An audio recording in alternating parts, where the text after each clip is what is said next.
Hey, how you guys doing, man? It's Joe D, and welcome to Share a Beer Show 478. Today is Saturday, September 8th, 2018.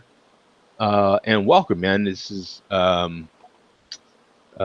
pretty good show, I think. I think we're kind of prepared a little bit. I don't know. Maybe we're probably not, actually. We're just winging it. We always do.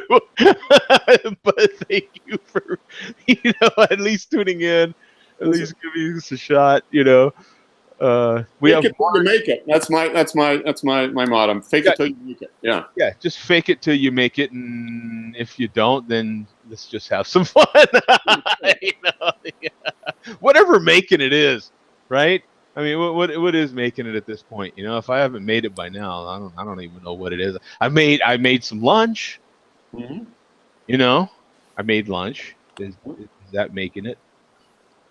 I made it to the fridge to grab some beers. I mean, yeah, that's always a good thing. I think that's making it. Yeah, that's right. What's your definition of success, man? I've got a fridge full of beer and a couple of shelves in my pantry that are full of beer.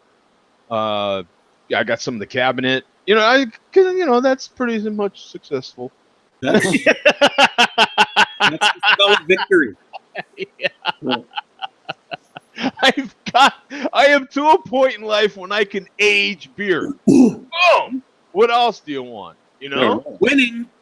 Winning, right? I think that's I'd call it. What would you call that, Earth? I think that's successful. That's success in my book. I mean, right? That's it, man. I had just enough money to buy some beer to drink that day and a couple extra. For later. For later, right? That's thinking ahead. That is finance. That's what financial planning is all about, man. Yeah. That is what it's all about. Planning for the future, whatever that future may entail. And for us, it's beer. So as long as you save so that you can buy more beer tomorrow. There you go, kids. That's life. That's the recipe, man. That's it. You get financial success. Yeah. So what do you have on Earth? I'm having Zap Haze. Ooh, and this is from nice LCB out of Tehachapi, California, called Local Craft Brewing. That's what it stands for. Looks like they, if you pull up Batman, LCB, it's Batman font there. Zap. Yeah, I like that. Yeah, it does look like that Batman, huh? The Batman show. Yeah. Yeah, it does look just like that. You're right. Yeah, the Batman. Yeah. Batman! It does have that font to it and that logo. Mm-hmm. Batman. What is collaboration with Electric Brewing Loaded with Galaxy hops. Yeah, you've got 421 total and 104. Wow, look at that! Perfect. 421 total. 142. Wow. All the same number.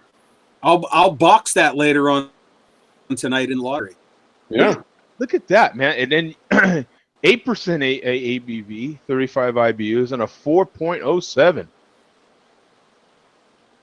bottle cap rating. Like it. Yeah, they do a lot that are over the 4 range. Mm-hmm. Most of them, actually. I want to see this beer real good. Look at that. Yes. They're New England style, loaded with Galaxy hops, pretty much. Yeah, it's like a milkshake. It's Galaxy. Almost like a milkshake IPA. Is that what yours is looking like, Earth? Yeah, it's like the tree houses and trilliums. Uh-huh. Wow, yeah. Yeah. Oh. There's your bottle shop, Joe. That's a beautiful. I hope everyone's hands are above the table on this picture. Look at that. Oh, yeah, baby. You go low on that one right there. Oh, yeah, baby. Yeah. They produce beers pretty often, so I get to acquire them almost weekly. Mm-hmm. It's my brewery that I can get this kind of beer from pretty easily without having to fight for it. That's awesome. Look at this picture. This is from Victor R on September 7th. Let's stay home. I like it. That's a nice looking beer. I mean, yeah, that's Yeah. I like it. Typical New England style. mm-hmm. But Doug, I'm every image of this beer is just this super thick, rich looking New England double New England IPA. Is it? What are you getting from it? What kind of hop note are you getting from that beer? It's like tropical and passion fruit forward, real juicy, fruity. If you ever had a straightforward Galaxy beer done right, which is kind of hard, not everybody does it right, but you'd understand. Kind of like Mosaic, how Mosaic stands out. Galaxy has its kind of niche aromas and flavors. Yeah. Cool, man. Cool beer. Ooh, there was a hottie in there too. Hey, Terry, I see you. Yeah, baby. Yeah. But This guy in the chat would be able to explain it to you. Oh, Beer Patrol, New England IPA, loaded with Galaxy. Are you sure you didn't get into Tom Stasher?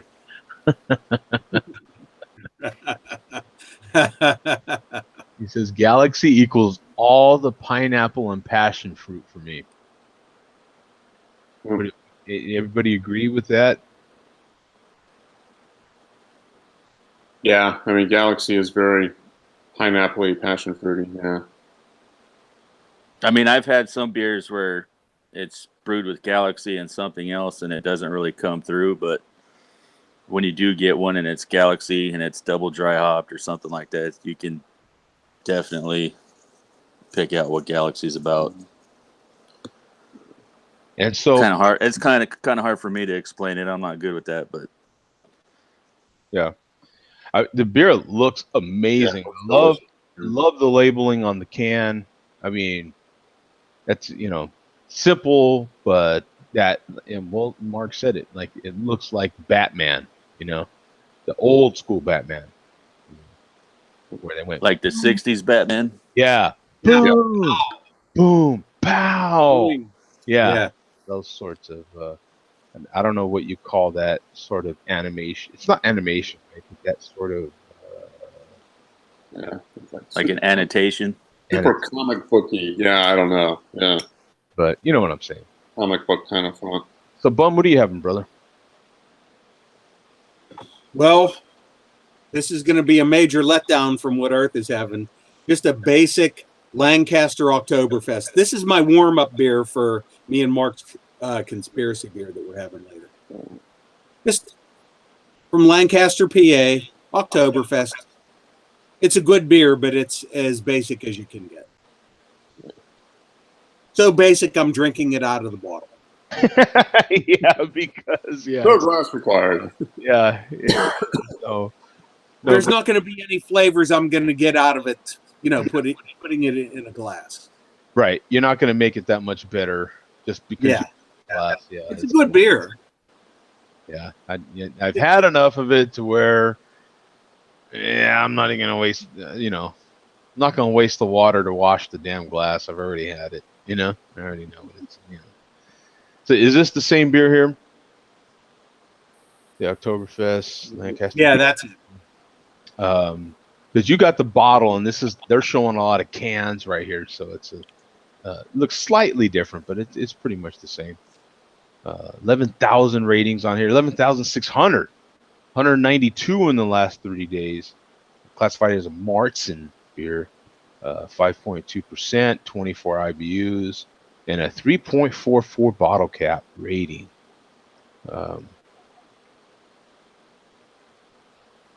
Deep copper color, rich full body, lingering malt sweetness. Our Lancaster Oktoberfest delivers an incredible lager drinking experience. Come on. You got to put that in a glass. You know, that's the marketing that they, it's the same marketing they got from 1960s. What was that TV show? The marketing show there. Oh, Mad Men. Mad. Yeah, that's the same one they got in the 60s from Mad Men, right there, man. Yeah. You know? What do you want? And they're still using it. I mean, if it worked then, it's good enough then. It's good enough now. You know. Yeah. Oh, he says Lancaster's double chocolate milk stout is tasty. Haven't had much else from them though. Yeah. So, would you agree with that rating though, Bum 3.44? Muted.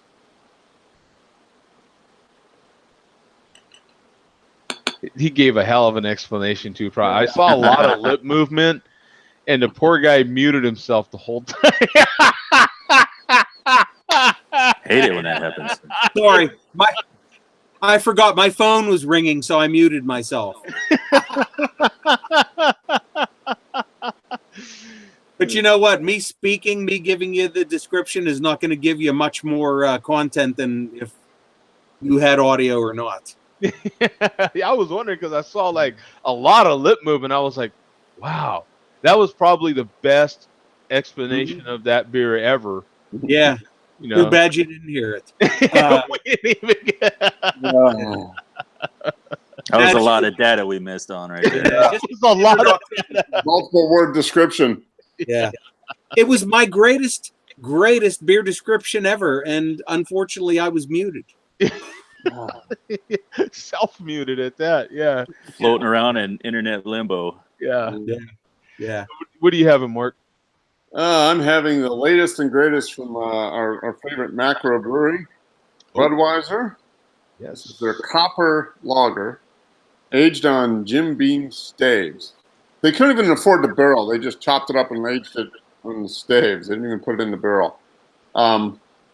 Now, I've got to say, this is one of the more expensive twist-offs. It was $8.99 a six-pack, and it was a twist-off. That doesn't really bode too well. Nice label, though. I like the label. Yeah, I like that label, too. I got The to get... It's definitely copper colored. You look at that. That's actually a pretty rich color. I poured it into the glass, and the head lasted about 2.5 seconds. It just went away really, really fast. It's better color than I was expecting. I'm wondering, now that I think about it, is that's kind of a line of beers now, isn't it? This is the second one now, isn't it? Yeah, I think they've got different. Yeah, I think this is like their premium line or whatever. Yeah.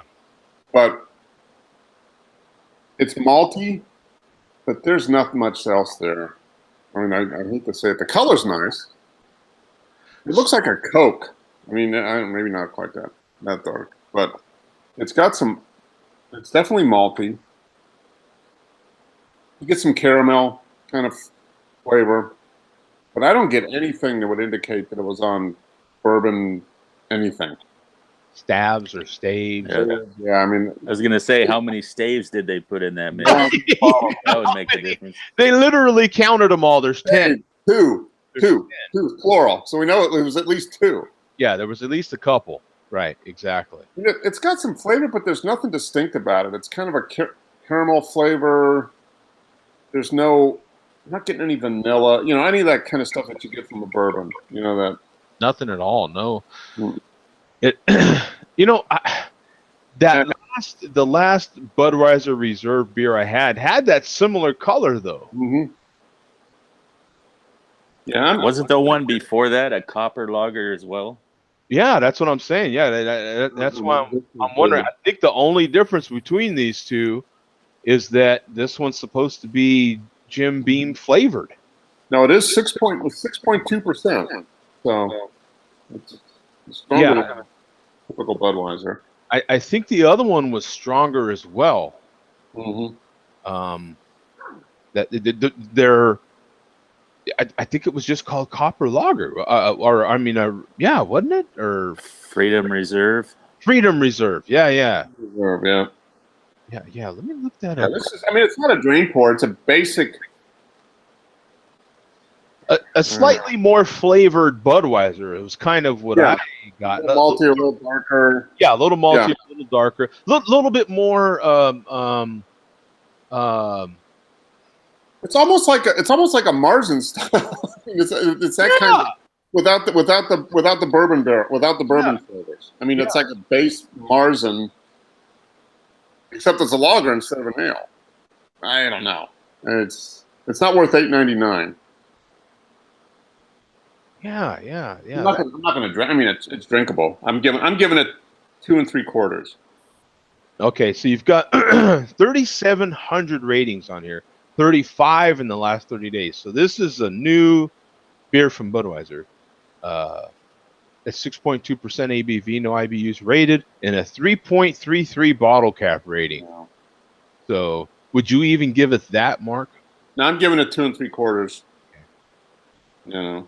Their description is this is a full-flavored American copper lager brewed with 2-row barley malt and aged on real Jim Beam bourbon barrel staves for a toasted oak aroma. I'm not getting toasted oak. I don't know. Aroma. And okay, a toasted oak aroma, a delicious nutty taste. Whose nuts? I don't know. And with caramel rye. Yeah, I mean, I'm getting caramel. I'm not getting really. I compare this when I hear nutty flavor. I'm thinking like nut brown ale, that type of thing. Samuel Smith's nut brown ale, or Rogue hazelnut brown nectar. I mean, maybe my standards as a beer snob are higher than the typical Budweiser drinker. I don't know, but And then I think there's something to be said that they have to make this beer the same, and for all their 12 breweries, for Christ's sake, across just this country, and I don't even know if they're making it available in the other countries. But what did we count up one time? Don't they have like 18 breweries or something across the world? I mean, just having 12 think about that, man. Yeah. Like when a microbrew gets big enough to have even their main brewery and then contract some of their beer to another brewery, I mean, they're a big deal at that point. Yeah. I mean, to have, and their breweries aren't tiny little things either, man. You think about these things are like plants. Yeah. No? Yeah. I mean, it's drinkable, but it's not worth $8.99. I think it's worth $6.99. It's that kind of thing. But regular Budweiser is $6.99. Yeah, it is. It's absolutely. Yeah. I'm trying to look up Budweiser product. Down pretty fast. So, and it's half the ABV of the conspiracy beer, pretty much. So I think we're on our way. Yeah. I'd like to know how much product they cranked out of that versus just regular Bud. Yeah, it'd be interesting to see how many barrels of this they do. It's got to be it's probably like 1 million barrels, but it's like a small percentage of the whole thing. I saw a quote from Joey Redner. He's the guy that does Cigar City. It's something that 74% of the breweries in America only produce 6% of the beer. So it's still just showing that there's all these craft breweries, and all of them together still only produce 6% of the beer. 74% of the craft breweries.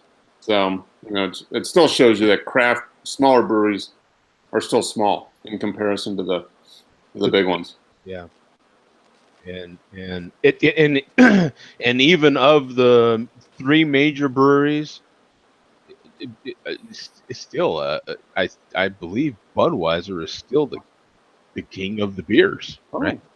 Yeah. I mean, I think Bud Light is the king of those beers, but I mean that whole AB InBev is still the Mac Daddy, if you will, right?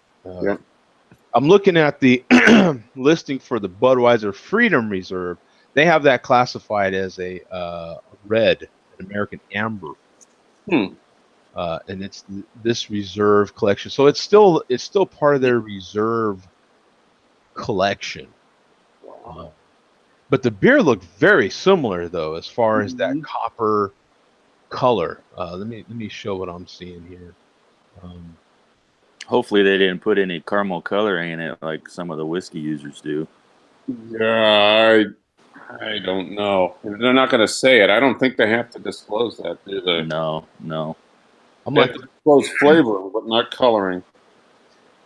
I mean, look at the description. This red lager is brewed with toasted malt barley grains for a slightly sweet aroma, with a touch of hops, a rich caramel malt taste, and you're probably getting some caramel in that.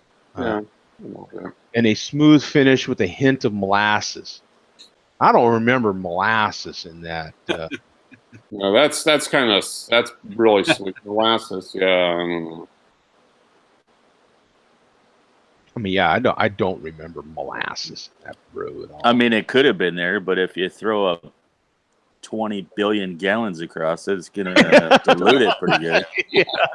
Well, it's like Maybe if you make 100,000 two batch. staves, so we know there were at least 2 staves of Jack Daniels, and then they ran the caramel colored beer over it, and then that was it. You know, there you go. Yeah. So Anheuser-Busch has 12 breweries in the U.S. I'm looking at. Yeah. They have 32 breweries worldwide, and worldwide they produce 125 million barrels of beer a year. Worldwide. How many breweries worldwide, though? 32, I think. 32. Dear God. Yeah. Think about that, man. Like, that's... wow. I mean, wow. Like, that's impressive. Yeah. Who brews who makes anything on that level? The only people I could think of that even brew anything close to that level might be Coca-Cola or Pepsi. Mm-hmm. Yeah, as far as number of cans of liquid. Beverage. Yeah, just the amount of beverage, you know, that Budweiser is putting out in InBev, you know, I would think, I don't know, I don't have any knowledge of how many beverages Coca-Cola or Pepsi puts out. I don't have any idea, but that's staggering numbers, man. That's crazy. That's a crazy amount of beer, isn't it? Like, wow. What do you think the malt liquor community would say about that? There, does Billy D have any sort of input on that? Billy D can't even keep track of how much malt liquor is produced per capita.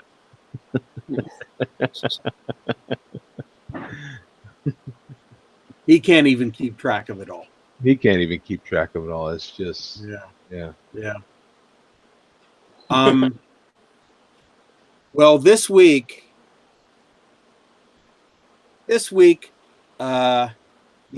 told me it was okay, Joe, and Havana's in the chat and he's being good, so we'll give him a little bit of a shout out. Yeah, we'll show him some love, sure.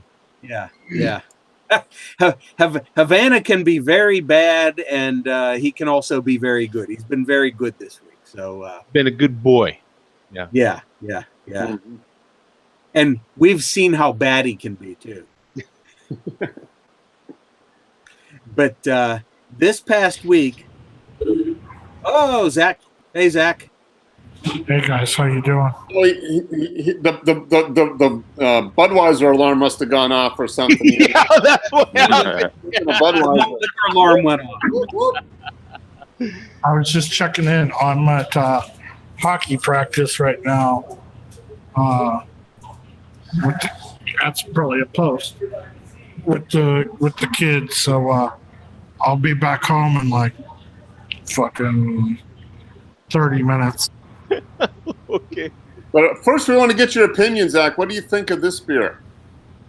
It probably fucking sucked.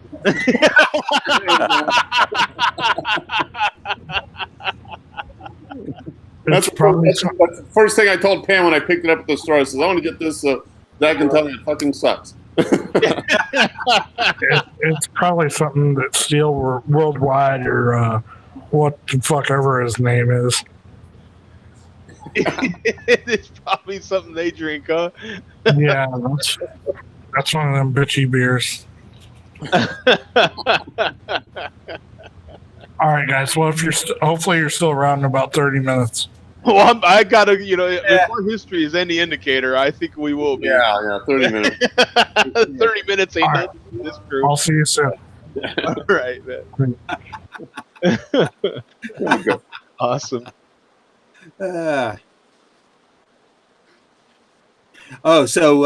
to the malt liquor report. Yeah, I do want to mention that Havana, aka JJ5P7, aka JR, aka J.J. That's his newest handle. Okay. This past week, he made another vicious video attacking McStud. Remember we looked at McStud a couple of months ago, McStud and his wife? Mm-hmm.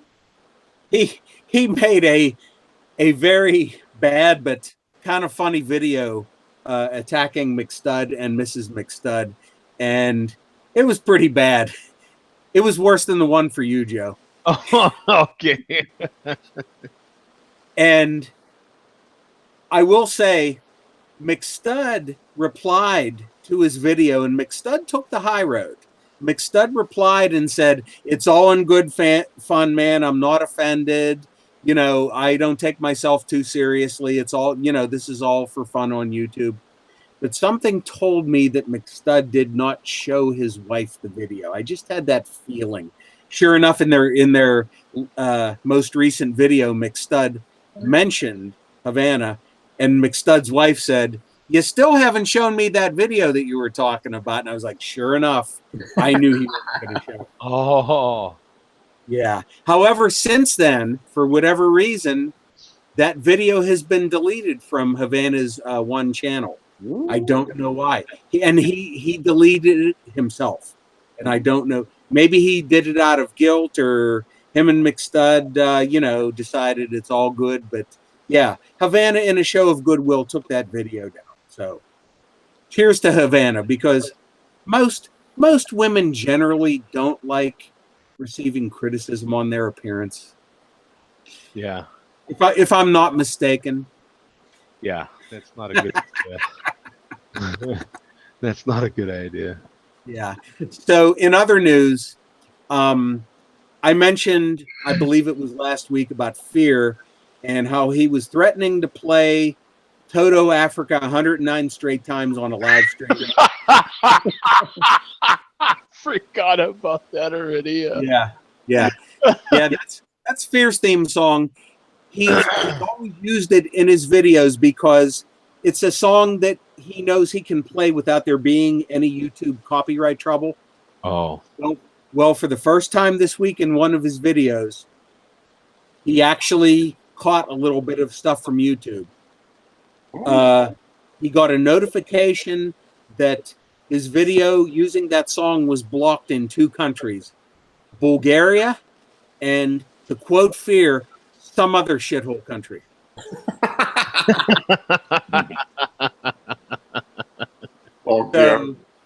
So Fear has decided for the time being to still play Toto Africa in his videos. However, he has decided to use an alternate version of the audio, and it's a version recorded by Corwin Russell. And if that name is familiar to you, Joe, Corwin Russell is one of the malt liquor drinkers who was in the Share Beer chat about a month ago. The same night that Florida 40 or 32 ounce and Jay Vega and the chairman. So yeah, Corwin Russell recorded his own version of Toto Africa, and he sent it to Fear. So Fear, for the time being, is going to use that in the background of his videos. And what is that version like? Is that a version? It's actually a passable version. It's like a karaoke version. Okay. But it can't come under any kind of copyright things from Yeah, Sony Music or whoever owns Toto's catalog. So it's a remix. So, yeah. So Corwin Russell does it justice. It's a passable vocal version. So he basically, what do they call it? Cover, right? Is that It's a cover. Yeah, it's a cover version. And I none of the instrumentation came from Toto. I think who knows how he did it. It's just some kind of generic karaoke track of the song that he put his vocals on. So that's what Fear's going to use for the time being, till further notice. So he's going to play that 109 times? well, yeah, that remains to be seen. We'll see how it goes. Fear has not mentioned that 9-hour live stream lately, so we'll see if it happens or not. So in the next bit of news, we have to get to the chairman. There's been no hate from the chairman for us lately. Oh, I'm sorry. I know. Lots of hate for other people, but not for us. However, this past week, the chairman, if you want to go to, I believe it's his original channel, Joe. okay. I think it's his original channel, and it should only be a couple videos in. If you recall, last week we saw the chairman having trouble burping. Yeah. Trying to get his burp out. Oh, yeah. He was having a hard time. Yeah. Well, it looks like he has now come up with a new way to get his burps out. Oh. Yeah. It looks like this is something he could patent. Oh, And- really? Yeah. It looked like something he invented on the spot here. The name of the video is "Enjoy a 40-ounce, freshest 40 on the flat Earth." Okay. Is that? Can you see that in his first few videos from the last 5 days? I see. Enjoy a 40-ounce, freshest 40 on the flat Earth. If it's not there, it's on his second channel. Oh, it must be on the second channel then. Okay. I'm sorry. I'm better prepared. Oh, it's not a big deal. We'll go here. Second channel. Boom. There you go. Yeah, we got the big man there. That guy can chug a beer. There you go. Yeah, there it is. Freshest 40 on the flat Earth. Just go to about 8 minutes, 30 seconds. 8 minutes 30. Yeah.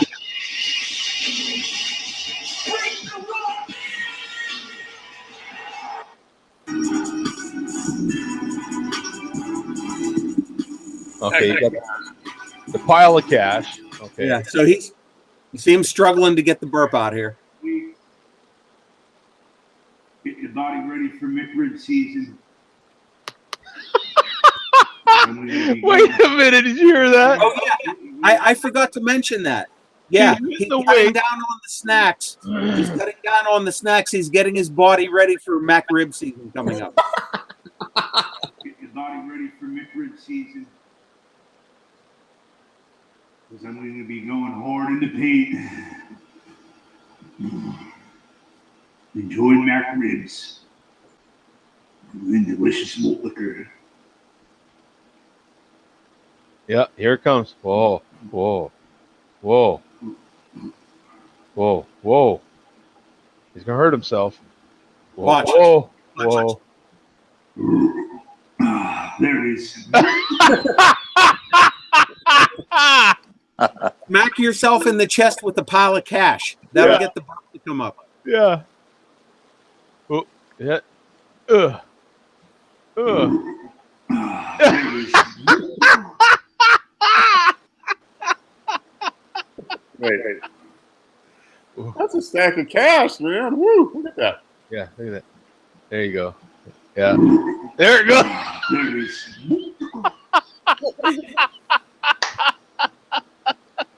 You're right back on But- the gas. I like his comments too, though, because he's.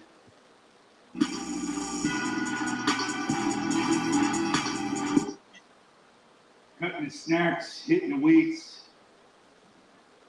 getting the your body ready for McRib season. Like he's got to. I mean, Hitting the he's weights. dead serious about it. You Hitting know. snacks, hitting the weights. Get your body ready for McRib season. Because I'm going to be going hard in the paint. He's gonna be going hard in the paint. Enjoy McRibs. And delicious malt liquor. All of that for malt liquor, man. Now I want to see a video of him at the gym pumping iron and drinking malt liquor. That's Yeah. what I. Ugh, here goes. Ugh. There. Ah, there it is.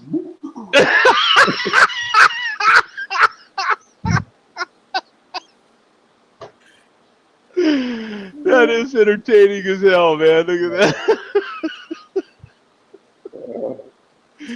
Oh man.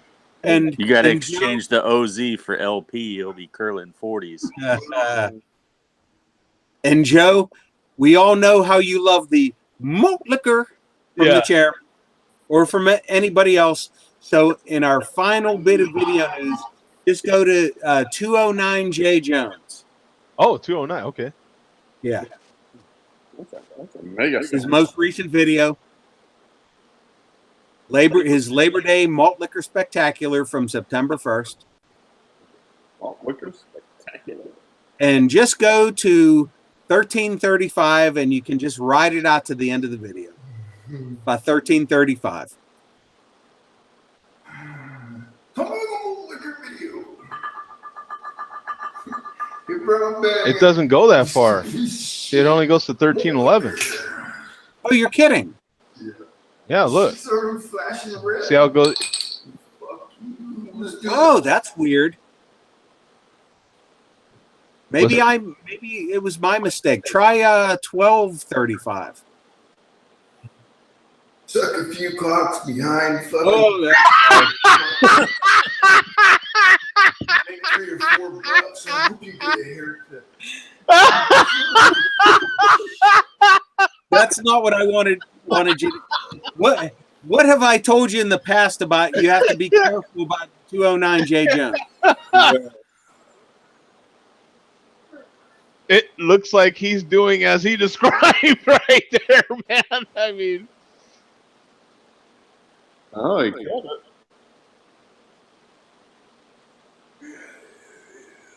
Oh, okay, yeah, this is it. You know what? Go back about 30 seconds. okay. This must be my fault with the timing.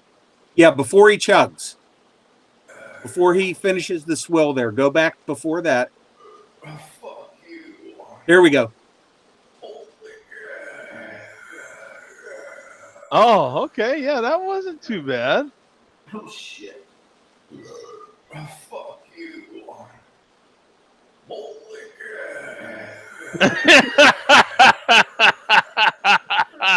Yeah, that was. Oh, fuck you. Holy Nice.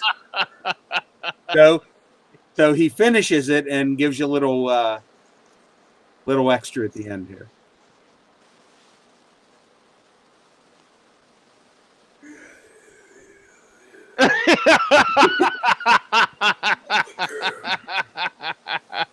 Now, if he goes no charge, Yeah.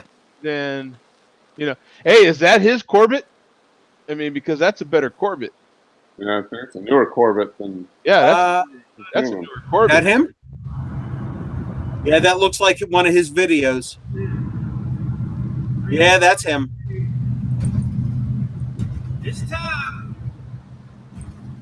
But he's the one that does the cars, right? Yeah. Him and his Yeah, dad. that's him. Restore cars? Is that what it is? Right? Yeah, him and his dad restore cars. Cool. Nah, that's not his Corvette. Then he just at a car show somewhere. Oh no, behind the wheel that was him. Yeah, behind the wheel. Yeah, but I mean the Corvette that's in the thumbnail there. That was Thumbnail. yeah. If he had a newer Corvette, he would definitely show it off because newer Corvettes aren't cheap Corvettes. Yeah, he doesn't have a new one. They're not inexpensive. Yeah, you know, you're not just gonna show behind the wheel. You're gonna show the whole damn thing. Like you're gonna show, that's So that is it for this week. oh, right on, man. That was a good one. I like that. Yeah, that we had. I like. You don't hear that too often. Like people getting in shape because McRib season's coming. Yeah. Mac rib season is on its way, so I got to get in shape. Got to hit the weights. Got to cut the snacks because Mac rib season is coming. Yeah. Hopefully for the chairman, he doesn't have to travel as far this year for Mac ribs. He had to do some traveling last year. Yeah. I hope there's one. I had to go like 10 miles away from my Mac rib. He's like I said, he's near Scranton somewhere, the Scranton area, and he had to drive near State College. So he had quite a haul. Not every McDonald's has Mac ribs though. Yeah. Because I can't get Mac ribs. The last 2 seasons I have missed because I have. Matter of fact, it might be 3 seasons. I cannot get a Mac rib. He's got his work cut out. Yeah. You got to save up for Mac ribs and another Corvette. Yep. Well, you have to go to macriblocator.com.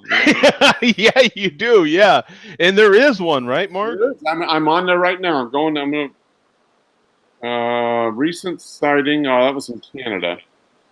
Find a Mac rib. Report a Mac rib. That's funny. That's funny. Yeah. Yeah. The chairman's probably going to macriblocator.com to find out the nearest Mac rib. And Coach calls it McGuts. This is McGuts, yeah. So this is the Mac rib, most recent sighting. Pender Island, Canada. It was spotted. Heck, it was spotted today at 1:30. That's only 1,238.9418 miles away from me. Yeah, perfect. I'm on my way. Frankfurt, Germany. Oh, you can go to Frankfurt. Go to Mac rib. It's funny. Oh man, see, I'm getting screwed. The Mac ribs just aren't cooperating with the whole state of Arizona right now. It's pathetic. I don't know why. I don't know what what grudge they have against the whole state of Arizona, but it is hard to get a Mac rib here in the state of Arizona.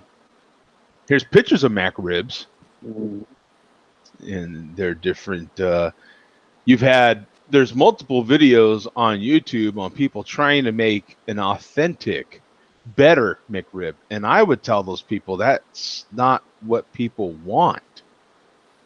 People want the artificial stamped on one side McRib. Expeller pressed and chunked and formed. Yeah, if I wanted something like a real authentic rib sandwich, come on, what are you talking about? Like that defeats the purpose. It's not this compressed fake. I think there might be some pork meat in there. I'm not really sure, but that it's pressed on one side and it looks like a rib. Mm-hmm. And it's soaked in what might be barbecue sauce. I don't know. They throw a couple pickles on it. I know the bun is soft, and it's just delicious. You have to have like 5 of them or something when you go. I don't know. There's a minimum 2 on them bad boys. You have to have at least 2. How many Mac ribs do you eat when you go for Mac ribs there, Mark? I just got one. I got the meal with some fries and a Coke. Although I probably could have eaten 2. I mean, end of the day, I could have eaten 2. They're not very big, and they just go down like whoop. I mean, they're like sliders. Yeah. They're just an oversized slider, really. So you have to have 2. It seems like they're always having a sale. Whenever I see them, they're having a sale on 2. buy 2 McRibs for XYZ price, right? I don't know what it is. Buy 2 for $5.99 or something. whatever. Yeah. So they want you to have 2. Yeah. Well, I think next time I will just get multiple McRibs and I'll skip the fries. I'll just go straight, just McRibs. Yeah. That's what you're really paying for. You can get the fries anytime. McRibs are a special treat. Exactly. The only thing better, you know what? What if you Uber Eats your next McRibs? So the McRib comes to you. Boom. I would highly suggest not doing that. Yeah. The odds of your McRib being Now, we've discussed it already. Joe and I have personal experience with it. Yeah, it's not, Coach says put fries in the rib and have a McFrib. McRib. It's Huh? your McRib. Yeah, Have McFrib. it your McRib. Yeah. Well, I'm going to crack open my next beer, man. I've got a local beer in here in Arizona, a local Arizona beer. This is from Flagstaff up north. And this is Mother Earth Road. Oh, wait, Mother Road Brewing. Sorry, that Mother Road. But yeah, Mother Road Brewing Company, Tower Station. This is their IPA. Pretty darn good IPA, too, if I remember correctly. They say right here on the can, best enjoyed at 40 degrees, straight from the fridge. Tulip-shaped glass. I don't have tulip-shaped glass, and this is probably just over 40 degrees at this point. And it says it pairs with fajitas, green curry, and carrot cake. Now, I don't have any of the 3, and I'm kind of pissed because I don't now, quite frankly. Like, that's pretty offensive to me, How are you going to suggest that and not, offer it somewhere? Yeah. You buy a 12-pack of that, get a free carrot cake or something. Yeah, I mean, come on, But here, I'll show the Untapped on this one. I have had this a few times now, but I guess I must have just logged one. 21,000 ratings on here, 21,600 ratings on here, 433 in the last 30 days, 7.3%, 70 IBUs, and a 3.94 rating. Solid. Parched Motors, is that right? Parched Motors on Route 66, anticipated hospitality at Tower Station, opened in 1933. This unfiltered India Pale Ale greets you with a copper orange hue and a fluffy white head. Released. If you went to the doctor with an orange hue and a fluffy white head, man, Yeah. they're gonna take you back to the operating room immediately. Releasing aromas of tangerine and pineapple, pilsner and pale malts balance hot deliver flavors of grapefruit peel and pine to finish the journey. So this is a very interesting beer. What I love about it, we were talking about in the pre-show, is the whole top of the can opens. So when you pull this, the whole top, so you could essentially just use the can in this particular case as the glass. I have a glass on standby, so we'll see what we get from this. Oh, yeah, baby, did you see that sucker shoot? That thing shot a hell of a load there. Look at that. Okay, so you've got the whole top that comes off. That's about as much as I can show you there. But you can see, you could just easily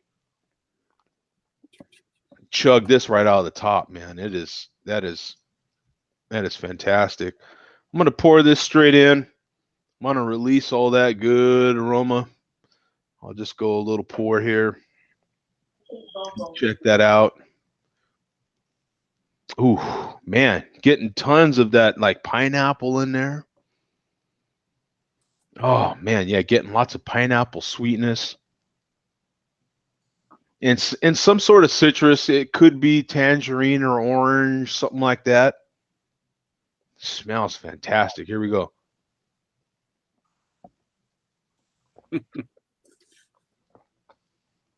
Ah, that's damn good. It's smooth, man. I like this, man. I like this. This is definitely. Mm. And there's that that white fluffy head sticking around, man. It's definitely good, man.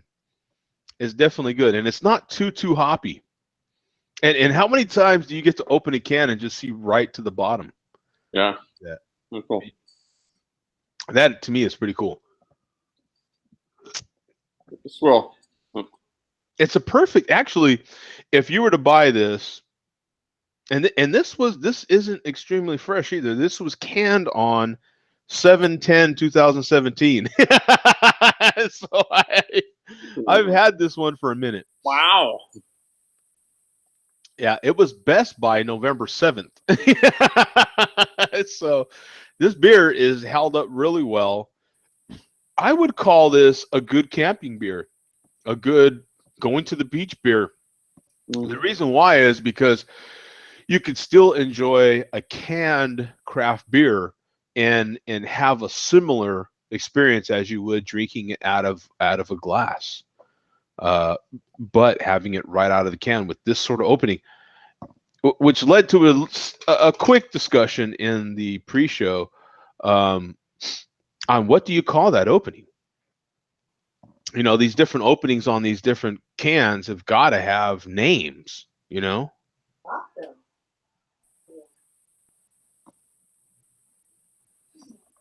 I love the opening on that thing. You know what I'm saying? I think more craft breweries ought to do something like that. You know? Well, you'll probably see it. Yeah, on craft beers. I don't think you ever. I don't know. You could see it on like a Miller Lite or something. You know, like the big. You know. You know who I think would be the first to do it is Coors. Mhm. Yeah, Miller Lite. Yeah, Miller Coors. Yeah. I think they're if I'm not mistaken, weren't they the ones to go to the more wide mouth opening in the first place? Yeah, they did the bigger like oval opening. Yeah. Yeah, that's what I thought. Mhm. I thought that. Well, Earth had mentioned what the name of that opening was, but Was it Crown Packaging or something? Oh yeah, Crown. Yeah, it was Crown Packaging. Yeah. I got rid of that darn link too.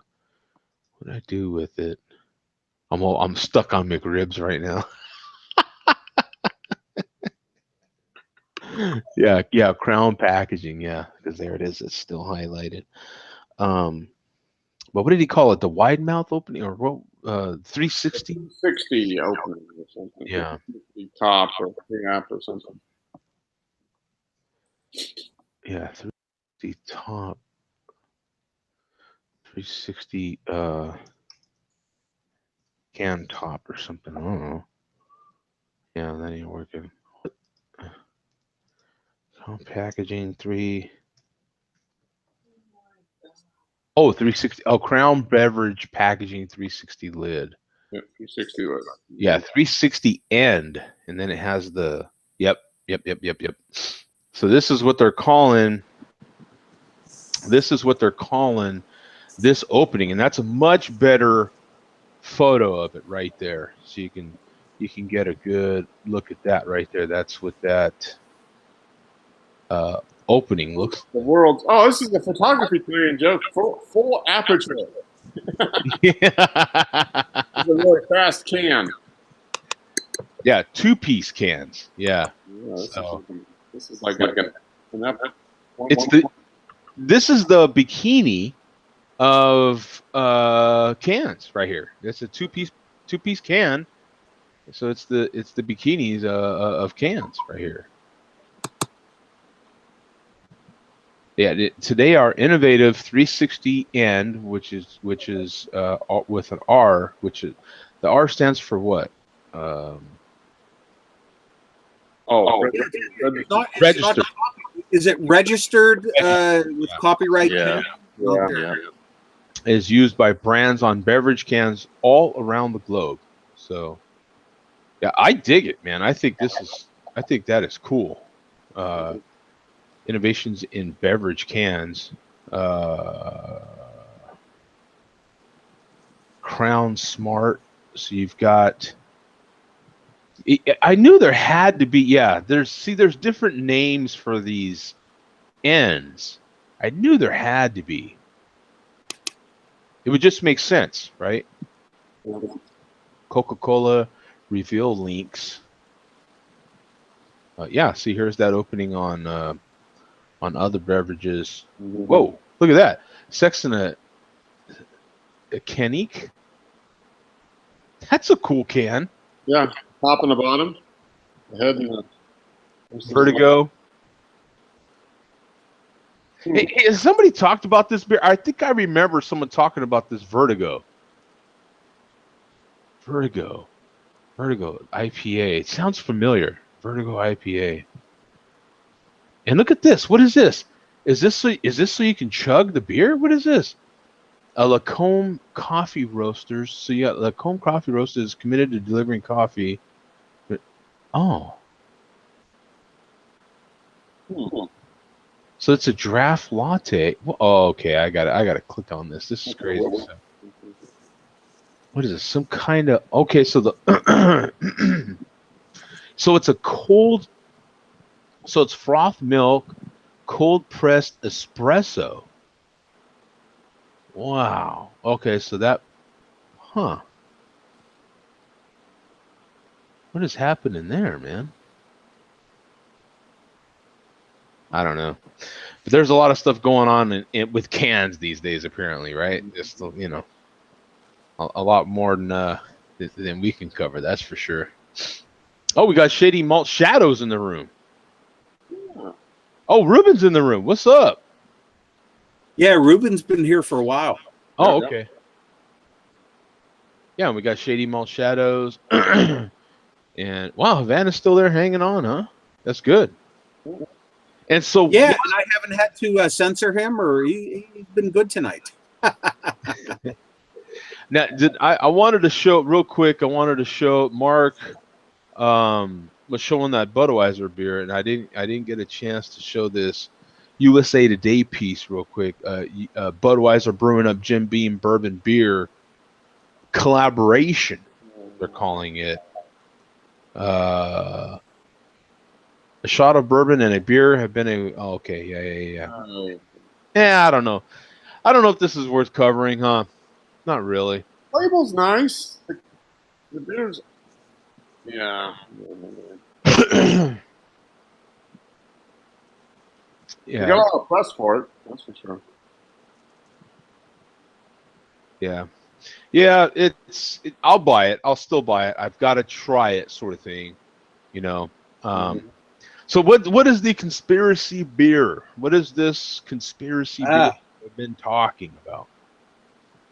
I poured mine, and I haven't tried it yet. I'm gonna pour mine right now, but the beer is. Go ahead and show me the beer, Bum. Which one it is? From something from Stone. Oh, Stone. Need a drum roll. Oh, awesome. 2018 version. This is what, 11.5%? Yeah, that's a big one. Yes, it is. And it's a. Is this a collaboration or no? Is that WHT HOOT? WOOT. No H. No H. Okay. Oh my gosh, the aroma on that's great. Oh, man, you guys are pissing me off. I gotta take a picture of this. So what'd you guys pay for a 6-pack? I bought a single. My single was $4. And Sadek was kind enough to give me a single when we went to the store a month or so, 2 months ago. Oh, okay. He bought a pack and gave me one. So, thank you, Sadek. Awesome brew. Did you log this one already, Mark? Because I am. No, I haven't. Man, I am not finding this beer. It's Will Wheaton, Greg Koch, Drew Curtis, Will Wheaton and Greg Koch. Stone Farking Wheaton. Oh, no wonder. I don't know. I had Rogue on my mind, so I was But the searching. Russian Imperial, 11.5%. I guess pretty good rating. Have you had this yet, Earth? No, I've passed on it so far. Okay. I think it was $11 a 4-pack here, which isn't too bad, really. I'm kind of boycotting Stone at this moment. Oh, are you really? I just haven't been too impressed with them for the last few years. They've been going downhill since that one guy left. Yeah, they're assistant brewmaster, the guy right below Coke, right? Yeah. There is a lot of description on this beer. Let's cover this beer, before Mark gets into his sampling there. You got 20,000. Where have I been with this beer? 20,000 ratings on here. 5,800 in the last 30 days. This is incredibly popular beer. 11.5% ABV, 45 IBUs, 4.13 bottle cap rating. The vintage of Stone Woot Stout 2.0, classified as a Russian Imperial. Front and center this year is the result of Will's creative, what is this? Machinations. Yeah, taking the art direction duties with world-renowned fantasy artist Joe Jusko representing our gargoyles. Wow, what is with the wording in this thing? Triumph over the evils in the world of beer. 6 years into this amazing Woot Stout legacy, I have continued to be stunned and humbled by the response of our fans. Sure, it is okay, blah, blah, blah, blah, blah. Give me some description of this damn thing already. So what is it? It is. I sent the bottle. It says brewed with pecans, wheat, and rye, 1 quarter aged in bourbon barrels. That's kind of interesting. So what are you actually what are you actually getting? Let's go to Bum first. I was hoping you would actually ask Mark first what he was getting from it, and then I would just echo what Mark was. Then you could go, yeah, I'm getting that too. What are you getting, Mark? I'm not getting any bourbon, but the aroma is kind of typical Russian Imperial Stout. I mean, there's dark fruits, maybe some molasses, smoky kind of aroma. I agree. Let me see if I can. Any black licorice in that one? On the flavor, a teeny tiny bit, but I don't know. It's not nutty, but it's not as chocolatey and coffee as a lot of Russian Imperials are. So it's a little. You get the dark fruit on the aroma, but the flavor doesn't have as much of that. Now there's some licorice on the flavor. And some spice, some smoke, something like that. I mean, it's good, but it's not chocolatey or coffee. Here's my contribution. I'm getting the alcohol. Yeah, that was deep, man. Oh no, you can't. No, wait. I've had this out for about an hour. It's been out of the refrigerator for about an hour. You do get some of the pecan kind of at the back of the throat after you swallow it. On the aftertaste. So, and it's a tasty beer. I don't know what I'm going to give it. I'll probably give it a 4. I mean, it's Okay, solid. so you think enough of it to give it a 4? Yeah, I still don't think it's quite as good as Old Rasputin. I mean, that's kind of the benchmark for me. I mean, that's just always reliable. North Coast Old Rasputin, just a great Russian Imperial Stout. Now, is that a 12 ounce or 16? It's a 12 ounce. Okay. Yeah. Let me show the just a few pictures from Untapped on here that others have posted. Dick gave me the bottle. Tasty. This is a decent image here, and then this is some pretty cool art on here at least. I like that little glass. That's kind of a cool little glass there. Yeah. Uh, Oh, there you go. Wine glass. I like that. yeah. Good one. So that's another very dark stout. So not much to see here really. When beers are that dark, there's not much else to see really. But you are getting some of the barrel, or is that what you're saying? Or I'm not getting any of the bourbon.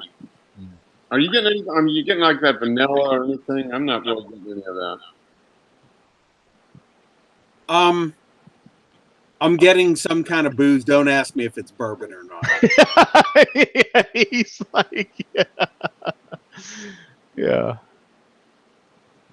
I've got a barrel aged beer as well that I can dig into, and I will dig into the 1050 barrel aged. This is I don't know. Is it a classic now? 1050 is a classic. Yeah. The barrel aged bourbon barrel version. It's not hard to get in my area at all now. It was definitely used to be pretty hard to get. And on the bottom, it's canned on 11/20/2017. Embrace the darkness. So we have that stamped on the bottom. This dog will hunt. I love when there's all these messages on a beer. You know what I'm saying? Of course, I have the cherry beer glass, and this is another. This is the Stovepipe 1050 Imperial Stout, aged in bourbon barrels, barrel aged. Why would you do that twice? Imperial Stout aged in bourbon barrels, barrel aged. No. What's that? What's like Rachel Ray? What Rachel Ray does, right? She'll say EVO, and she'll say extra virgin olive oil right after it. So why not just say extra virgin olive oil? Why do you have to give an acronym every time? Longmont, Colorado. So let's see if we can. It is very difficult to get smoke out of cans, kids. So if you're new to canning, that's the deal.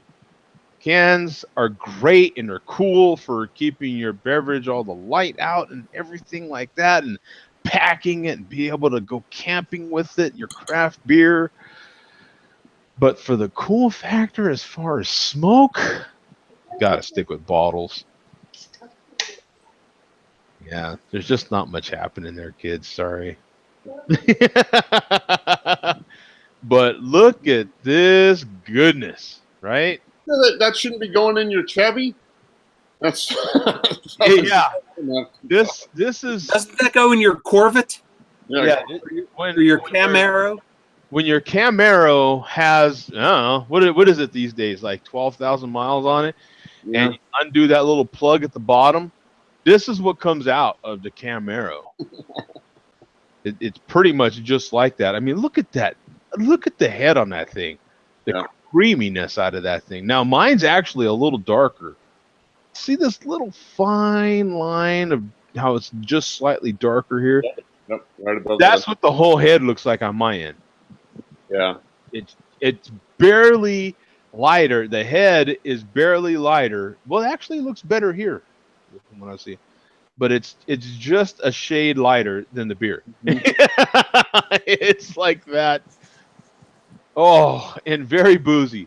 Yeah, you're definitely getting the barrel on this one. There's no doubt about it. There's no denying the barrel on this beer. It's just, if you want a beer, at least a imperial stout that is done right, Oscar Blues, baby. I mean, this is it, right? I mean, the regular 1050 is phenomenal. They make a few variants on that one right there too. Yeah, that's a nice can. On the 1050? On that barrel aged one. On the barrel. Oh, they do, right? Yeah, because Mark's had at least one variant off of this one, right? I've had. That I couldn't get. I bought one last year. Was it? It was the bourbon. It was the bourbon barrel aged one, and it was that same. It looked the same as what you just had there, like that stovepipe can. Yeah, Right. but I thought you Yeah, had. they Like- have different ones like the Jaw Vanilla and the Rum Barrel. No, mine I was. think just regular I think bourbon. one of Mine was others. just the bourbon barrel aged. I haven't had the rum barrel or Java vanilla or anything. Oh, I thought the rum barrel. I haven't had That that. sounds familiar. Rum barrel. You know what? Maybe I seen it and I didn't buy it.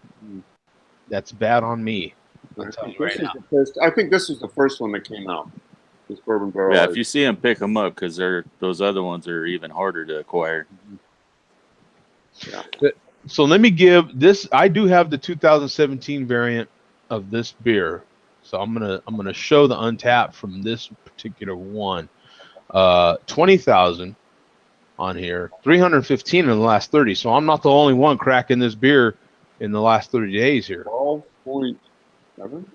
12.9, 98 IBUs, and a 4.41. Eat it, Tom. Eat it.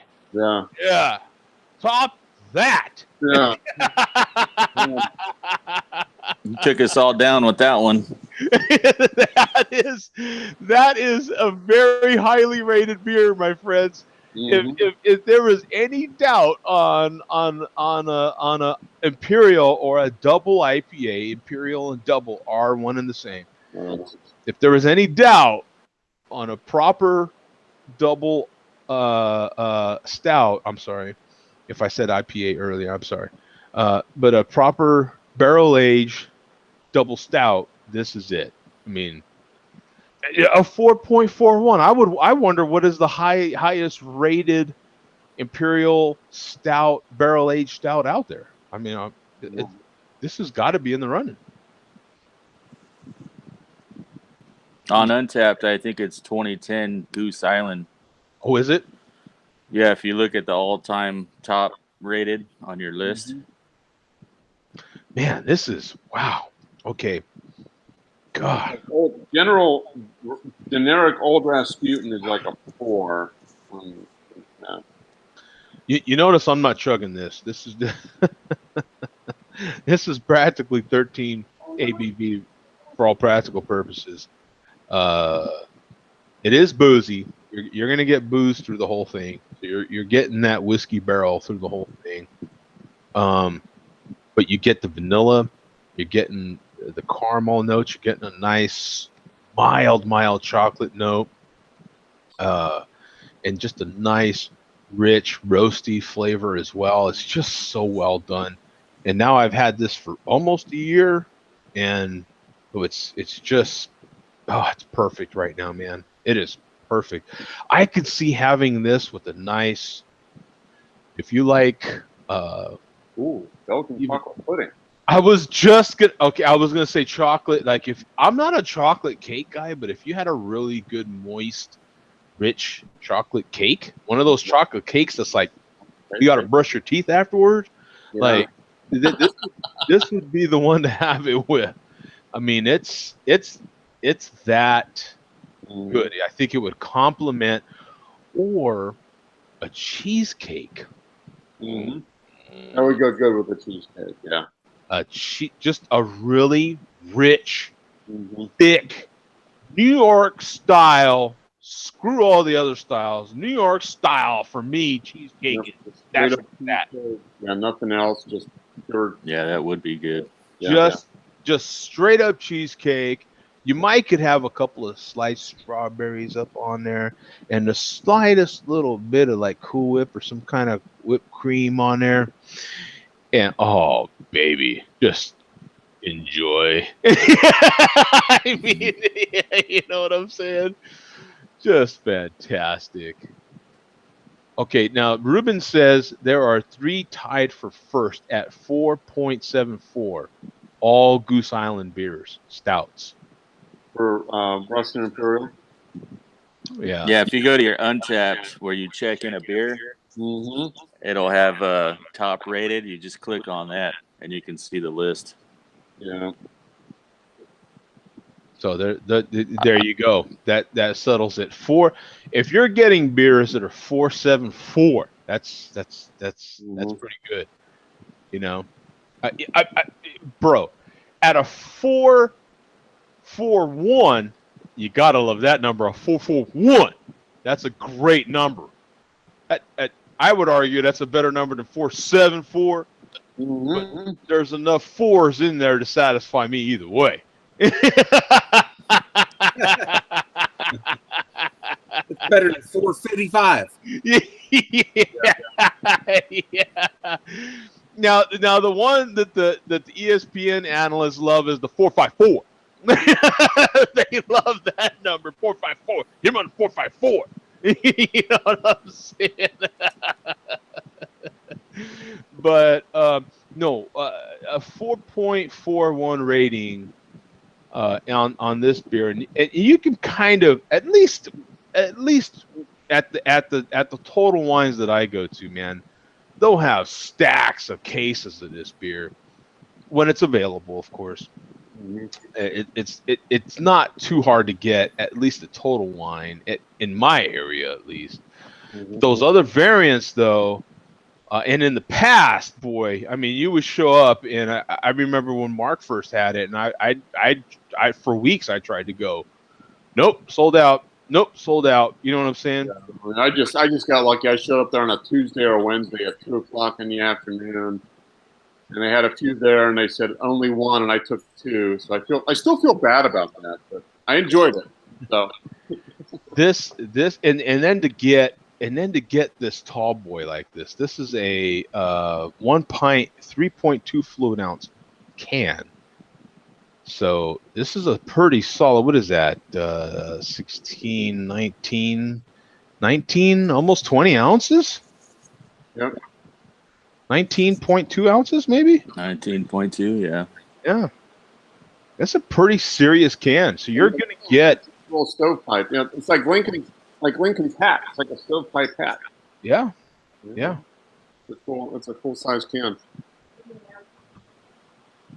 So, and it's actually, well, for being, I'm just going to skip it and call it 13%. It's ridiculous to call it 12.9, but for a 13% beer, and you've got practically a 20-ounce can here, you can serve 3 people out of this can. This is an easy 8 to 10 ounce pour on, and that might be their intention, is to give you. Like 2 10-ounce pours for 2 people or whatever. Yeah, right. It's a glass of. It's like a bottle of wine, basically. Yeah, almost like 2 glasses of wine. Yeah, it's meant for smaller glasses than this. Yeah, you notice that I ain't chugging this. I'm not. I could chug it, but that would be the end of the show, folks. Oh, we got malt liquor, J Vega. Oh, only. Yeah. That is a unique malt liquor. Yeah. That's a first. Only malt liquor. He went extra on that one. Yeah, I have to give it a little more desperate in his plea. Golf clap to you, my friend. Golf clap. Yes, keeping it original, keeping it fresh. I like it. Now, Go ahead, Joe. Oh, but wait a minute.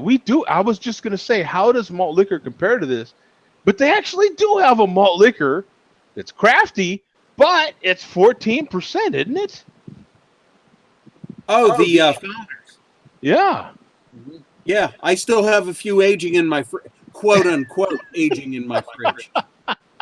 Now, do they have different variants on that? Is there a barrel aged version of that? They're all barrel aged. I think they're aged.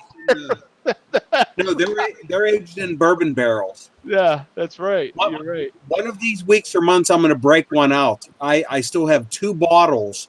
They're a year and a few months old now, so I've been hanging on to those just to see what the hell will happen to them once I open them.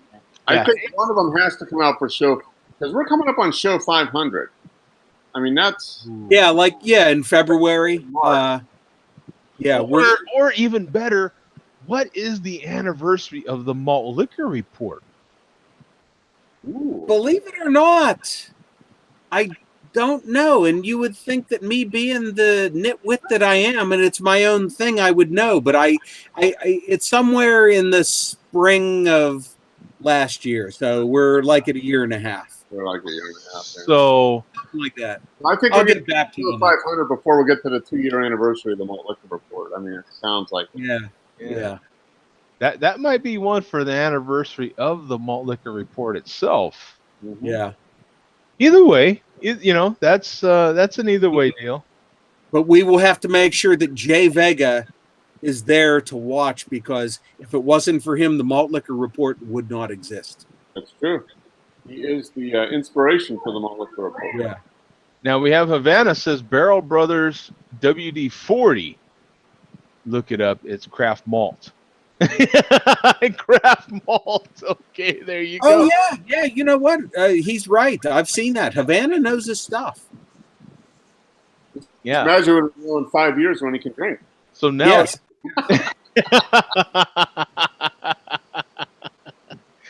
yeah, craft malt is a whole new category. Mm-hmm. Yeah. Well, Well, actually, I have one that I got in Detroit last month that I'm planning on drinking one of these weeks. It's called Laughing Clown Malt Liquor, Laughing Clown.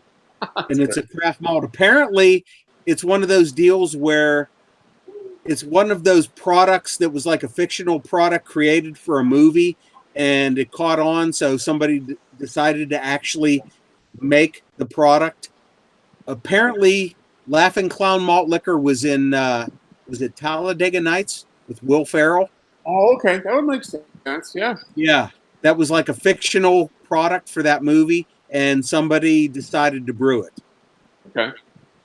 There's even a conference for this stuff there, Bum. Look at that. Here is the Craft Maltsters Guild. Oh, wow. The 2019 Craft Malt Conference. Now, I wonder how many of the MLDC are going to be going to this. Yeah. There's a Craft Malt Perks, Fine Craft Malt, Home Brewer Craft Malt Resources, Malt Sensory. They're look at this is a whole website to the malt, the craft malt revolution. A grassroots movement in today's malting industry. Small batch, independent maltsters are coming together in a rising tide to bring heart, diversity, relocation, and excitement to the marketplace. This is craft malt. There should be an exclamation point at the end of that. With all of that leads up to this. Malt liquor or just craft barley malt? There's going to be a lot of whiskey guys on that too. Yeah. And none of the old school malters would be there. Too many blueprint violations. Yeah. Too many violations. Yeah, fine craft malt. Yeah. Yeah, so yeah, we got Show 500 coming up in the spring. Now, you know what? In 2 weeks is, Joe. 2 weeks on the 22nd, that is the first day of Oktoberfest. That's the official first day of Oktoberfest 2018 in Munich, September 22nd. Oh. Now, remember, there's no show next week. Right. So keep that in mind. So that show will be the first show back. So we'll take a hiatus next week. And no show next week. Okay. Yeah, no show next week. So we can give there should be ample time for the malt liquor community to come together in some form or shape to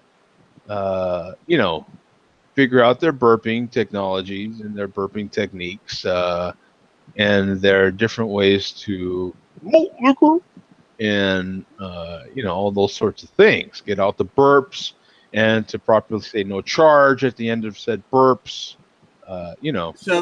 So, Joe, what you are suggesting is malt amnesty. Yeah, there is next. Yeah. Now, yeah, I don't know that they will be happy about this because I think they actually look forward to the publicity that comes from, I think the malt. But sometimes we could all use some time off from these things to kind of get our recouping, get our energy going back together again. Um, Accidental Fluffer is a malt liquor I've had that is craft. Fluffer. Oh my gosh. Now that ties right into what we were going to talk about. A famous actor just passing away this week. We did a movie about fluffers. Nice. Okay, so that leads us right into a famous actor that passed away that wasn't really in the forefront of a lot of people's minds, but for those of us in this crowd, the age is appropriate where we do remember Burt Reynolds. Oh yeah. I am a milder car guy. I don't know everything about cars, but I like cars. And Burt Reynolds, with Smokey and the Bandit, that Smokey and the Bandit was our growing up. It was our version of what's that new car movie that's got like 8 versions of it now? The Fast and Furious. Yeah, that was to me, that's the original Fast and Furious. I just watched Smokey and the Bandit last week.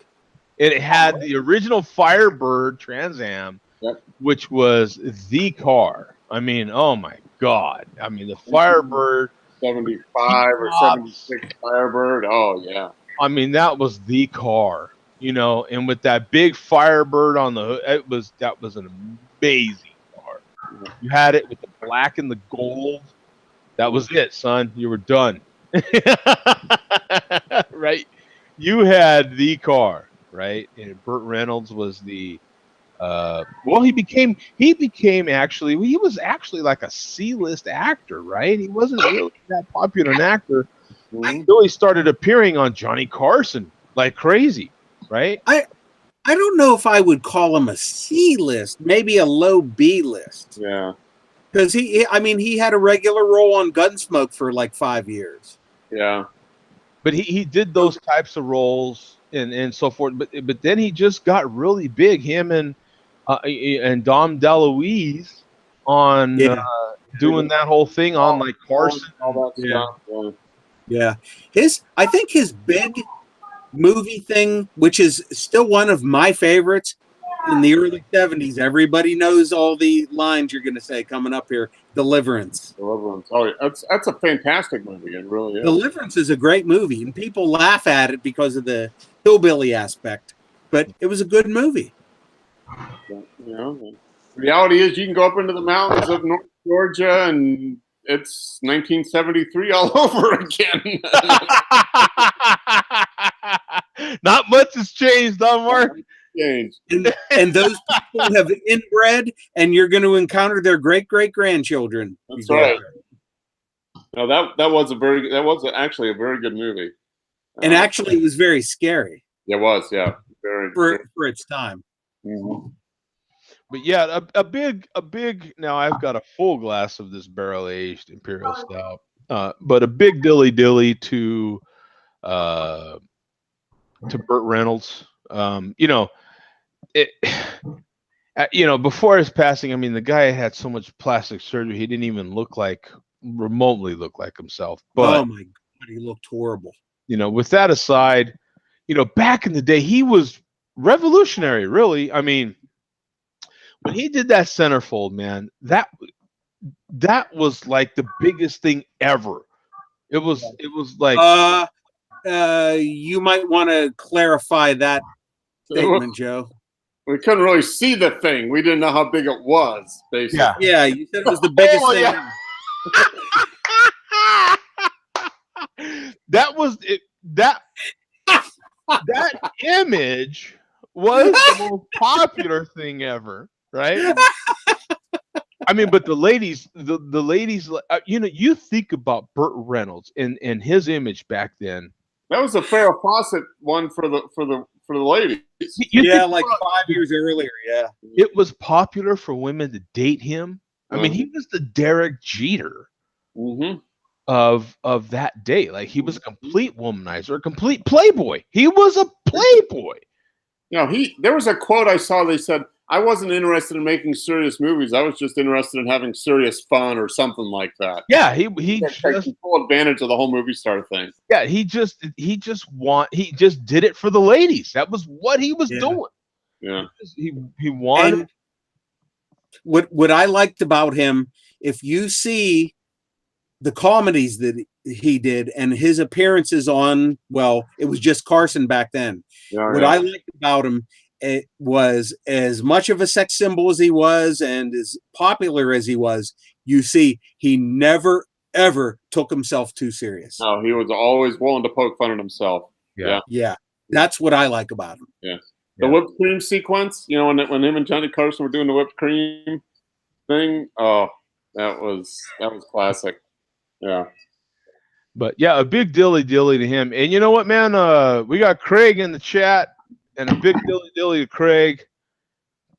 Great friend of this show, that's for sure. You know, he's apologizing. He can't jump in. He really wants to, but hey, you know what? No problem. We all have our stuff, man. You know what I'm saying? You guys have watched me go through my stuff here, right here on the show here, and you know, so hey, man, big dilly to all our friends out there, including Craig across the pond, man. Cheers to you, my friend. Yep. And Burt Reynolds, what was he, 81, 82? 82, born in 36. Yeah. So, I'll tell you what, just to show you how much time flies, I swear to God, I remember it like it was yesterday, hearing on like Entertainment Tonight or the news or whatever, and Hollywood heartthrob Burt Reynolds is actually turning 60. Who can believe it? And that was 20 years ago. Yeah. 5 or something like that. Yeah. I mean, Yeah. you think about the women that he was seen with, and we all know what that meant. Yeah. But I mean, they were the who's who of Well, yeah. women in those days. He was But and in his 70s. God bless him, he was involved with Dinah Shore, 20 years older than him for about 5 years. Mhm. God bless him. Lonnie Anderson. Lonnie Anderson, that's what I remember him. And Lonnie Anderson was the boom, right? Like The boom. the boom. Him laughing. Yeah, I heard it. Lonnie Anderson, man. I mean, It was it. Yeah.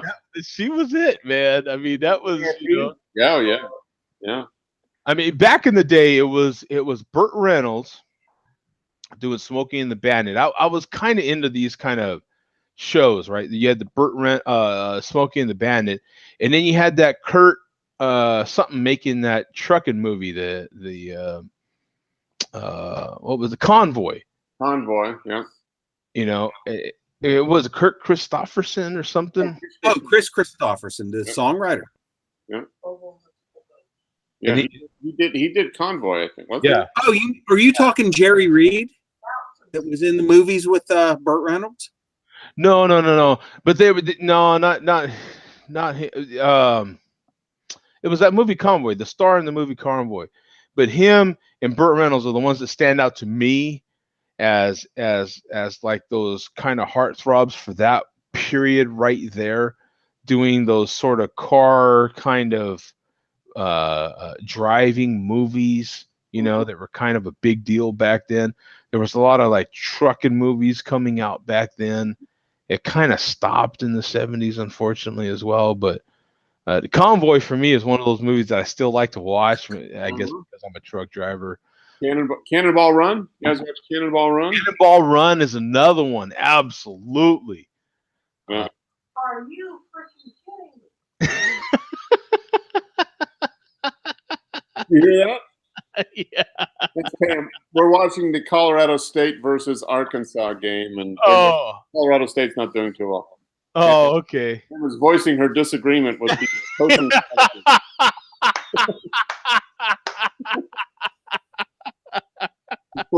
She's flipping off the screen right now. Yeah, because that's the stuff we have to do, right? But yeah, now how many of you has everybody seen Boogie Nights? Have you all seen Boogie Nights? I still have not seen it. You need to watch it. It's actually a very good. He does a very good job in that movie, and that was the fluffer. No. I refuse to watch that movie. I've heard it has something to do with the porn industry. I refuse. Oh, okay. Oh, that's true. Yeah, you do have you do have scruples. Yes. Well, I did have scruples. No, I did have scruples. However, I received a vaccination for it and some cream. Yes. Yes, right. Yeah. Dirk Diggler. Yes, that's a great. No, he did a really. It was interesting because those are like the two. He did Deliverance when he was younger, and that was a really well done movie, and that was a serious acting job. And then he did Boogie Nights. He wasn't even that young when he was like 36 when he did Deliverance, so that wasn't that young. Yeah, I know, but that was like where he really made. That's where he made. Right. Yeah. Right. Yeah. It's kind of interesting. And then like 40 years later or 30 years later, he did Boogie Nights. You know, and almost 40 years later for that. Yeah. So. Now, since he died, the thing that I'm hearing about now, he and it's amazing how now there's so much media out there, you can't keep track of it all. He did a movie 2 years ago called The Last Movie Star. Okay. And I guess he more or less the star where he plays himself a fading movie star. And this is a mainstream movie with mainstream release, and I didn't know about it. Yeah, well, he was supposedly working on? Had a role in a Quentin Tarantino movie or something when he died, or something. He was. Yeah, that I'm not sure about. I love this quote. There's a quote. Some of the quotes for him, where marriage is about the most expensive way for the average man to get laundry done.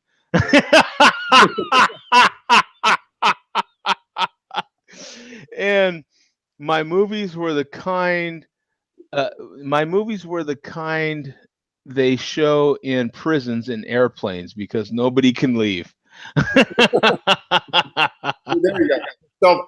Self-deprecating. He didn't take himself too seriously. Yeah. He's always willing to poke fun at himself. Yeah. And then one more is I can sing as well as Fred Astaire can act. Now that's a great quote. Mm-hmm. Oh, him and Sally Field too. I forgot about that one. Sally Field was a major one. His big three were Dinah Shore, Sally Field, and Lonnie Anderson. Yeah. And Sally Field, oh man, she kind of looks the same, really. Sally Field, man. Mm-hmm. No, the Flying Nun. Flying Nun, yeah. Remember the Flying Nun? In Gidget, she was Gidget. Yep. Oh, Gidget, yeah. You should have been Marianne or Ginger. And Marianne. She would have been a good Marianne on Gilligan's Island, too. She would have been a good substitute for Marianne, too. Let me see. There's when I look up Burt Reynolds, Burt Reynolds' net worth. Burt Reynolds was an American actor, director, and voice artist who had a net worth of $5 million at the time of his death in 2018. He was born Burton Leon Reynolds Jr. on February 11th, 1936 in Lansing, Michigan. Oh, no, that I didn't know he was from Michigan. Yeah. Florida State. Mm-hmm.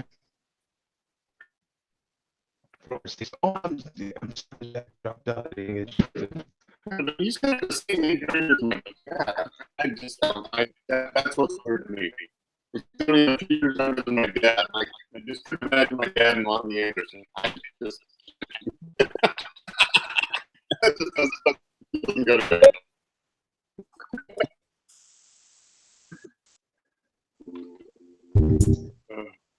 Yeah. And then, well, and here you got, I'll show my screen here, and then you got a picture of Sally Field. Here's Sally Field. Sally Margaret Field, American actress and director. She's a recipient of various accolades. That's a current picture of her, huh? Yeah. There's that. So, what'd you have first there, Zach?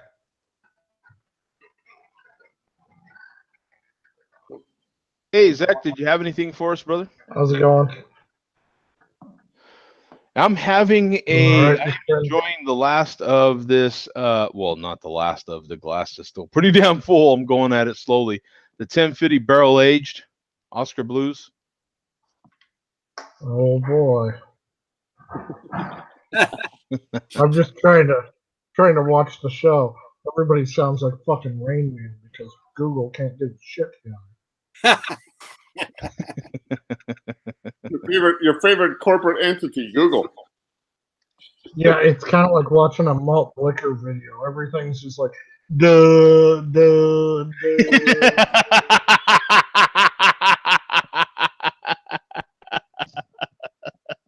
We're doing a malt liquor video imitation tonight. Yeah. Yeah. So did you see the part where we covered Steel Worldwide's, the chairman, his latest burp? We actually covered the burp. No. Yeah. He had a technique. Now, if you remember back in the day, I think he was actually going back 8 or 9 years, because back in the day, I used to pound my chest to get the burps out, if you remember. And I think he remembered that and was going back to, but using money to pound his chest, you know? So What yeah. that whole $5 he saved on drinking shitty beer. Yeah, he took his pile of money and pounded it on his chest to get the burp out. Oh, yeah.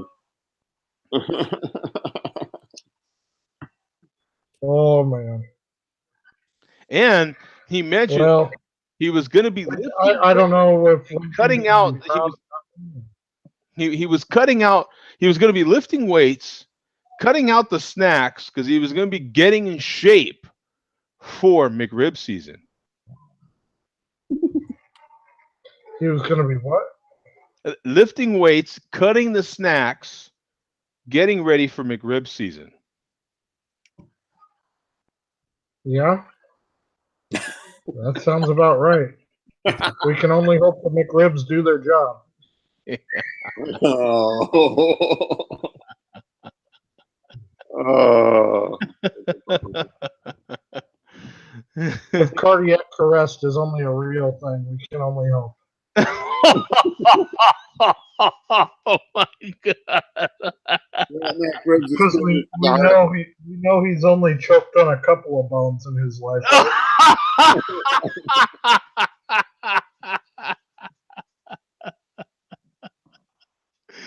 Yeah. So that's well, we gave that a thorough rundown right there, and then we actually had a comparison malt liquor with Jay Jones, and Jay Jones had a pretty good malt liquor, but yeah, I have to give it to the chairman. His is still a little bit more original. Okay. What else is happening these days?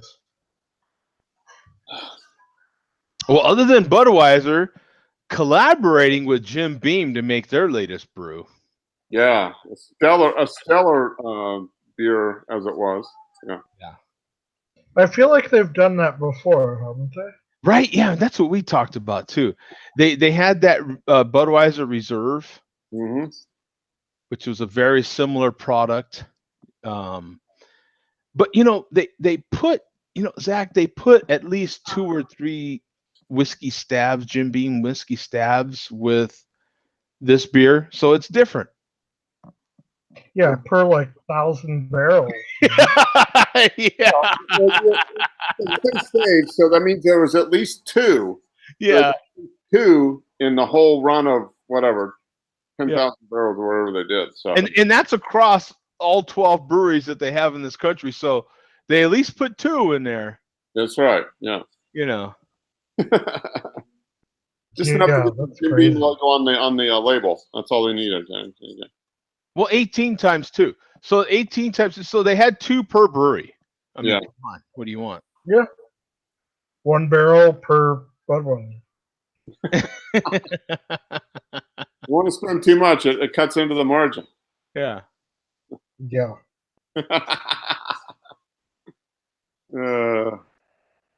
So what's the latest from the Colorado beer scene? Now I did crack one of the local Flagstaff beers, which would be the Mother Road Brewing Company, the Tower Station, Yeah. where the whole top of the can opens. What's your opinion on these? What they call 360 openings there, Zach? That's pretty cool. I mean, why not? You're going to drink it anyways. Yeah. I mean, any of us really care about the size of the hole? No, as long as it fits. Yeah, exactly right. Yeah, as long as it's not too big. Yeah. No, but my kind of takeaway from this was, why don't more craft breweries do this? Because at this point, it's a canned craft beer that we can pack away, going camping, going to the beach, going to wherever. Yeah. And get a similar experience. At this point, you take the whole top of the beer off, and it's like having a glass. I think it's probably just cost of product. I don't know what those products cost. The only cans we use are Crowlers. Ah. I think there's a tough thing that we're gonna all have to deal with here in a couple of months once all these fucking tariffs hit. Oh. Aluminum is gonna be increased a great deal. Mhm. And I'm already being told from my suppliers, hey, your price is going to go up. And, I'm going to have that talk with my customers as far as, hey, Crowler beer, it's going to cost an extra buck now. Have they said how much it's going to go up as far as a percentage? I think I was looking at about 43 cents a can. Okay. Well, No. I you know what, man? I mean, I think we're kind of used to, okay, take coffee, for instance. That was a big one, right? What was it, a Yeah. couple years ago now, when I think whatever hit coffee, and next thing you know, we're all paying a buck extra for coffee. I think we're kind of used to these things for some of the beverages we enjoy. For some of the stuff, for some of the ingredients, you're not seeing a lot of guys ordering equipment right now. You've got breweries that are sitting there going, I'm not going to pay this for stainless. And they're going to, granted, they may have to go American, but the Japanese, Chinese steel or whatever, it's still going to be a couple grand less than the American. But it's going to impact the beer industry big time. I don't know how it will dollar wise exactly, but things are definitely going to go up. Yeah. Because of some of the tariffs, labor costs. I mean, trucking costs are crazy, Mhm. and we got to. Joe, you know about that. I mean, we have to pay truckers to get the products somewhere, right? And everybody needs their cut of the deal. And some of this stuff that's going on in the world is just going to make some other things more expensive. Now that you mention it with framing it in that manner, Zach, by the time it gets down to our beer, there's going to be so many other things that are going to go up because of these tariffs that it's just going to be another thing. It's going to be like, okay, so I have to pay a little extra. You know what I'm saying? Like the price of all our beverages, water is, you know what I'm saying? The price of everything that we consume is going to Well, start going up because of the tariffs, and then Colorado's different. We'll keep it on beer, away from all that shit. Colorado's going through the new thing that in January you can buy regular strength beer in a supermarket. That's something that I know all of you guys have. Mark's very familiar with how our market works up here. It's a very different world in Colorado as far as how our liquor is sold. We don't have supermarket full strength beer. Yeah. That is, but we also don't have a 3-tier system. Self distro is very encouraged here in Colorado, where you're not looking at a wholesaler buying from a little guy or any other brewery and then selling to someone. That big difference in the grocery stores, which they're now requiring a different license for small breweries to purchase to even sell in these liquor stores. is that an expensive license? And what's the process for that license? Is it a hard license? It's getting a whole new license. Yeah, you got to renew it every year. It's as expensive as all of our other licenses are, and it's not good. There's a lot of smaller breweries up here that are wondering what they're going to do. And it's a scary thing up here. I'm really can't believe they allowed this thing to go through. Well, I can because money pushed it through, but Big Beer pushed it. If you want to find out the reasons why, it's always money. Big Beer pushed it through. It's an interesting conversation to have. Granted, the general consumer wants their convenience. They all love convenience. This will make zero difference, and it will actually help Left Hand Oscar Blues, New Belgium, some of those people. But it will greatly hurt a lot of other. I'm a little too small for it to affect me a lot. But there's other packaging breweries that are just statewide breweries that, hey, they do 80 liquor stores or something. Well, they can't meet this supply. They can't afford this new license. And I think that's something that a lot of people that haven't been here and toured the beer scene, they don't understand as far as the beer scene in Colorado is different from where it is where you are, because most other states have breweries that are bigger, and they all are making cans, or it's rarer that you're seeing just tap rooms. And yeah, you're seeing a couple, but all these guys are getting bottles. They're getting cans. That's the popular thing. Or they're a brew pub where food is available. Yeah. And that's the biggest difference you'll see from state to state. I notice in Phoenix, a lot of them are brew pubs. There's a couple that aren't, but that's great. I know out in Pennsylvania, a lot of these are brew pubs that are breweries. When I went to Washington, Oregon, California, there are a lot of brew pubs that they have revenue coming from food. They're restaurants. They're going to get that. You guys saw it here not much of our breweries have it. Mm. We are very small guys that produce just to become a neighborhood watering hole, and then try to get a little bit of distribution. Yeah. Yeah, more of the breweries there are depending on tasting rooms and people coming by and getting beer, as opposed to selling food to supplement the beer sales. Yeah, and Yeah. you know, to me, in my opinion, that's all a gamble. It's all a business decision. Like that's all part of business.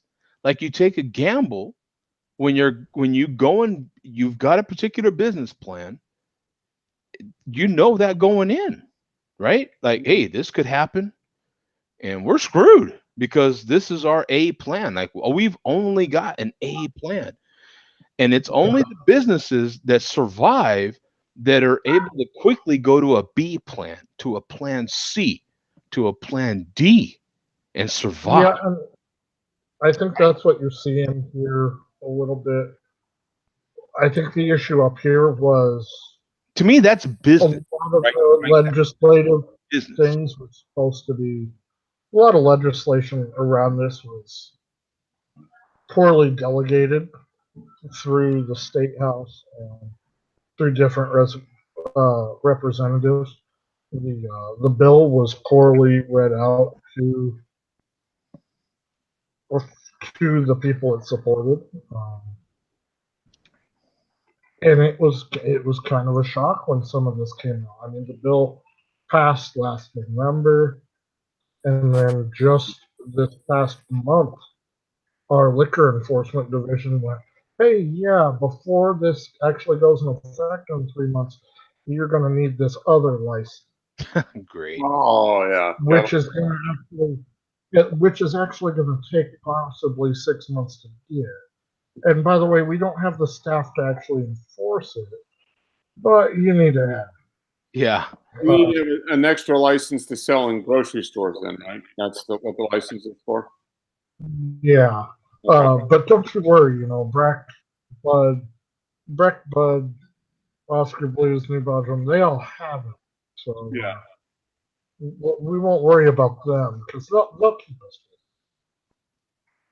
Yeah, it's all the smaller ones that need to scramble and. Yeah. Unfortunately, to me, that's it's sad and it sucks, but I mean, that's just life and that's just business, like, isn't it? Like, you know, plan Well, these different, you know, it's like things change and the businesses that survive throughout history. I mean, look at the big boys. Look at a Budweiser. I mean, they didn't anticipate prohibition happening, but it did, and they did what they had to survive. was And Bud around Prohibition? yeah, Yeah, they sold medicinal malt beverages or something. You know, they figured out some way to get a medicinal designation during Prohibition to sell. Yeah, I don't think it's going to be. I don't think it'll be an epidemic, but it's definitely going to be a big change up here. I think, and I watched the show last week, and you were just touching on it gently with Andrew last week. Union stuff might actually be able to help the beer. Joe, I know you're a union guy, and oh yeah, I think that breweries being unionized could be something that could actually help them. yeah. It's I've I've noticed, you know, a lot of smaller companies. My cousin owns one of them. When he started his company, he decided to go union. My uncle hates it, his dad, but my cousin likes it just because for him, he pays one high payment every month, but then that takes care of his he doesn't have to, the way he looks at it is he doesn't have to worry about all these other separate benefits. He pays one huge check to the union, and the union is responsible for all the benefits. I mean, a lot of people don't realize that, but the company writes one big fat check. It's not a small check, but one big fat check to the union, and the union is the one that takes care of all my benefits. I get all my benefits from the union. Um, and they're highly responsible, man. The government holds them responsible for maintaining all these benefits they promise. Yeah. All these things are contractual, but it definitely helps. Um, union definitely supports other union. So when you're a union company, the other union companies definitely do what they can to help keep you in business, man. You know, union supports union. They put out lists. Yeah. Hey, we suggest you shop here. We suggest your family shop here. Buy these products. Don't buy these products. Those are very strong things. There's certain companies that are very successful, like Costco. Costco, not at its individual warehouses, but at its main DCs, are all Teamsters, which is Is malt liquor on that list too? actually, some malt liquor is actually. I do have It was probably union made. Yeah. I have to admit they are actually, yeah. Oh, it says it right on the label. Check the malt, union made. Yeah. Yeah, and to their credit, they actually are, well, at least the chairman is endorsing more union products by endorsing Chevy and the Corvette. Now, maybe not the McDonald's, but the people that deliver the food to the McDonald's are also union. So a lot of people don't realize that either. But yeah, there is a certain amount of that. It's kind of funny too because although Walmart isn't necessarily union, uh, they are they use a lot of union to support their system. So A lot of union stuff goes into getting stuff to the stores. yeah. Um, Yeah, no, you're absolutely right, Zach. It definitely, and it could help. I mean, you never know. But anyways, as the beer, I went to a chili beer fest today. what was that like, man? What I would imagine that's a small niche sort of fest. Huge up here. We just put ours out. Ours came on top today. It's a Hatch chili amber ale. Chili's directly from Hatch, so it's not some fake ass fucking beer. And then the one we went to today had a Hatch chili pale ale that was nice, pretty light, sessionable. There was a green chili jalapeno, and then there was one that was just straight fresh jalapeno. All of them were really good.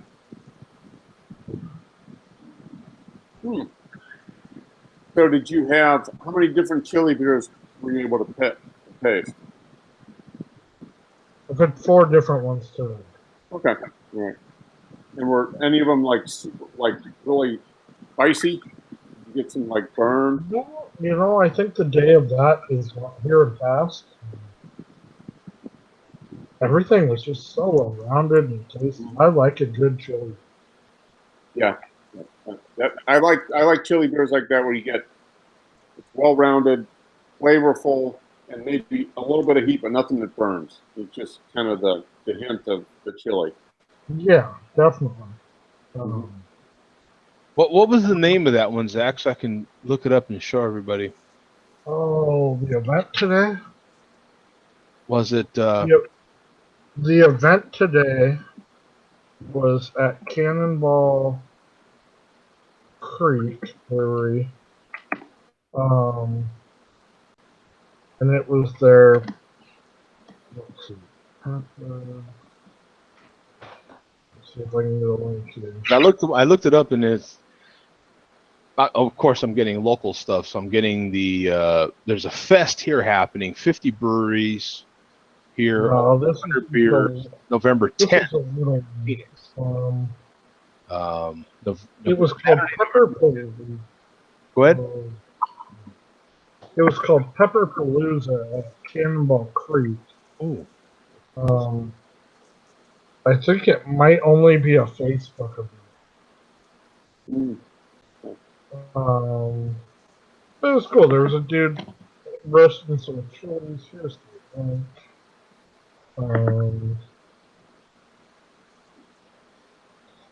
Pepper Palooza, Cannonball Creek Brewery. They had their Hatch chili beer. They had a Call to Arms chili beer and a Comrade chili beer.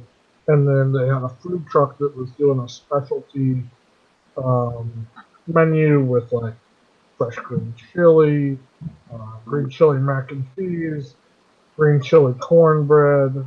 Oh, And then they had a guy out there handing out free green chili, just fresh bags. okay.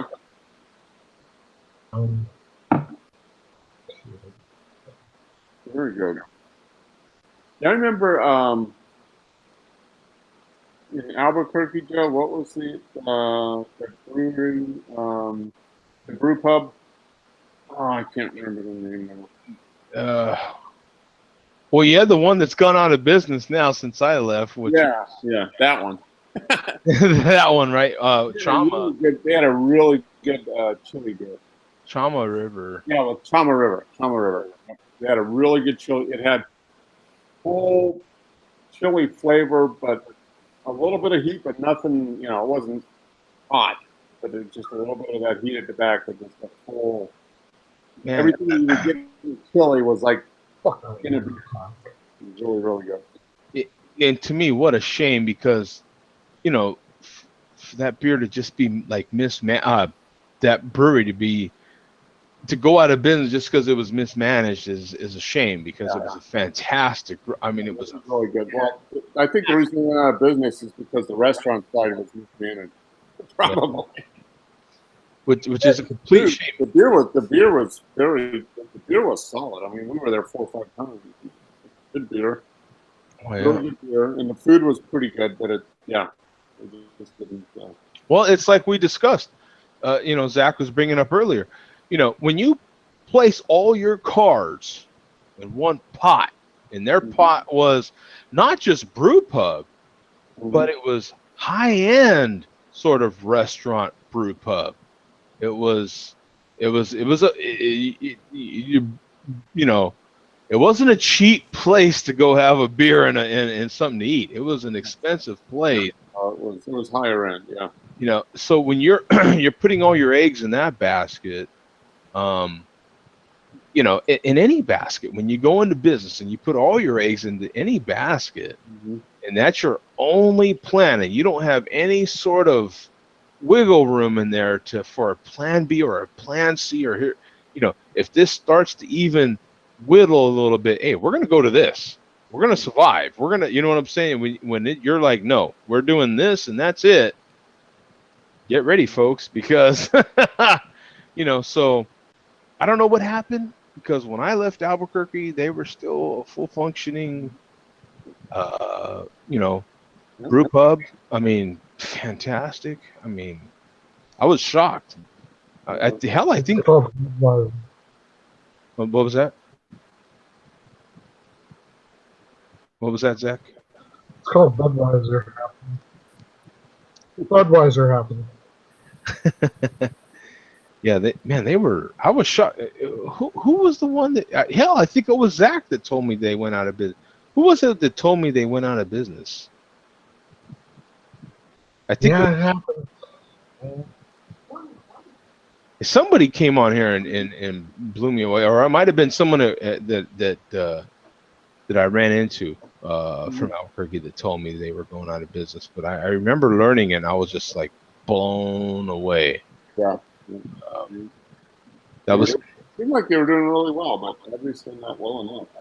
Yeah, exactly. Yeah, and definitely, um, they were award winning. I mean, that was a shock to me. I mean, you know, it was a very cool place to visit. But like I said, you've got to have, you can make a fantastic product, whatever that product is, whether it's beer or clothing or shoes. You can make or offer a fantastic product, whether it be financial advice. I mean, you've got to, you've just, in order to stay in business, you've got to be flexible. I remember when my mom, I was raised by small business owners, and when my mom started sensing certain trends, she had a beauty salon. She owned a beauty salon, and when she noticed certain trends were going a certain way, that's it. The next thing you know, my mom's learning something else, and she's moving on to the next sort of hair product that's doing this and doing that, or she ended up going to nails and ended up just doing nails prior to closing. Well, I think craft beer is a little bit different, personally. Um, how many people, I mean, do we see with share beer that are just trend chasing? Um, and one week this barrel aged beer is hot. The other week this pilsner is hot. The other week this stupid fucking hazy beer is hot. I mean, how long?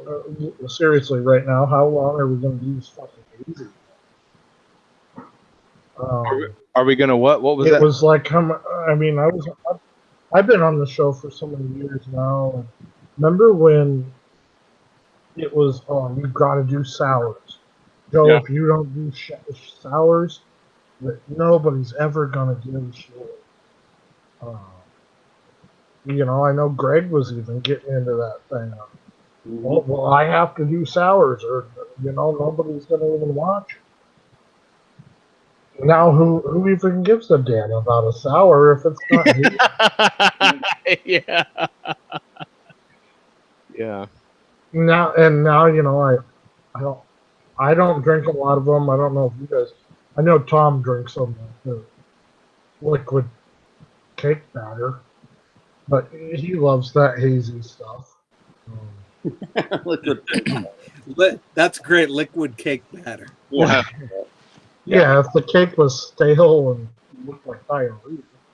Well, I think over, I still think that the good breweries are just a good business, period. I don't know that there is any difference. A good business, period, can deal with the swells and then the decrease. Oh And that's just it's. So to me, when you look at your breweries like your Stones and your Rogues and your Sam Adams, that are bigger craft breweries, still kind of lightly considered, and they cover the whole country and even across the pond now. All these different regional areas have their own little things going on. You take, for instance, Colorado with what you're saying, their beer sales and everything is happening with the grocery store part of it. Now, that's just one aspect of it, and that big brewery is dealing with that aspect in Colorado. You know what I'm saying? Like, for that just goes to show, like, the business planning part of it. Like, the key to what those guys have figured out, though, is you touch a trend, but you never change who you are yes. to go chase this trend. That's part of the plan, right? Like, okay, like, what is what we are, right? Like, you sit down and you're like, who are we? What are we doing? And there's a certain part of that that's make or break. We're all in on this. We're willing to change this. I don't think you ever get all in on anything, but you know how to adapt a little bit. Like, yeah, People are wanting these really fruity, weird IPAs. But if you know who you are, you're not gonna. If you can't brew that beer correctly, you don't put out a shitty beer. It's just like what we were talking the beauty supply or the beauty salon, because that's where my mom comes from as well. It's a salon background. You don't go and if you are really good at doing hair color, but you just suck at nails. Yeah. Like there's no way that you just get hair color and just go to nails unless you're good. Yeah. You've got to know that you're good at it. And that's my thing with these beer trends is you're gonna see breweries have a hard time because they're just chasing a trend to chase a trend. There you go. That's And just if it, you're Zach. not gonna be good at it, you can't be good. I have never brewed a sour beer because I don't know how to do it real well. I know the logistics around it, but that's not what I do. That's not my thing. So I'm gonna let the guy that knows it, that's studied all that, do it. New England style IPAs.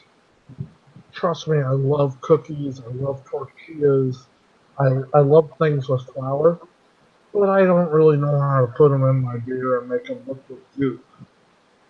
So I leave the New England hazy IPAs for those guys.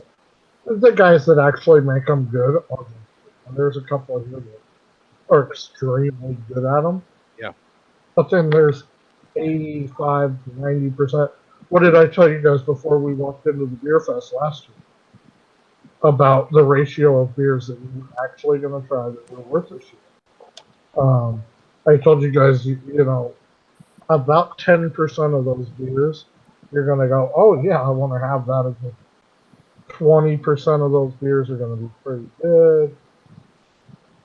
And about 60% of the beers that you have at the Great American Beer Festival, you're looking for a bucket to drink. And I mean, if I'm wrong, let me know. But that's been my experience. No, I think you're absolutely right, and you have stuck to what you know, and it takes a lot of stones, right, to kind of hold your ground. You're like, you know what, it takes a lot to know. You know what, we're good right here. This is what, and I think me and Mark can kind of relate it to photography. Like there's been huge trends in photography. Hey, go this way, and hey, especially maybe 2 years ago, it was, man, you've got to go video. You've got to do this. You've got to. And right now, there's a huge trend towards mirrorless that I'm personally fighting. Mirrorless. And Mark bucks a huge trend because Mark is still into film. Mark does a lot, of course, a lot of digital, but he's still into that film, still holding it. And film has been coming back quite a bit. We're mildly, there's at least three of us here that are mildly getting into audio, and there's these hardcore, and it's a niche, but that niche is growing, and that trend is seeming to be going that way, where vinyl is it, right? Mm-hmm. And there's different kinds of vinyl and all this, sort of geeking out on it, but there's people that stick to that, right? And they're putting, no, you know what, we're pretty good at this. So I can definitely see that and respect that, absolutely. You know what you do well, and you can see a certain trend going this way. I personally like some of those trendy beers as well, and don't necessarily think that they'll go away completely, but the people that are just in business for the trends come and go with everything. Everything. We can see that with restaurants. We can see that with clothing and fashion.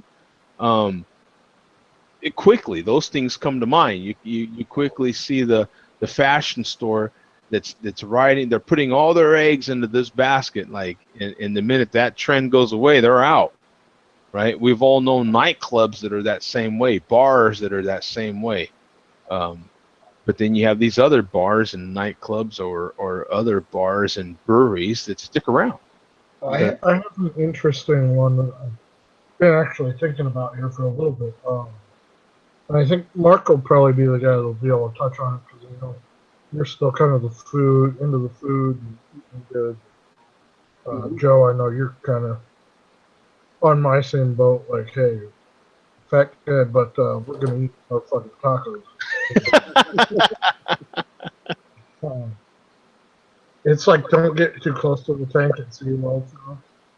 Yeah.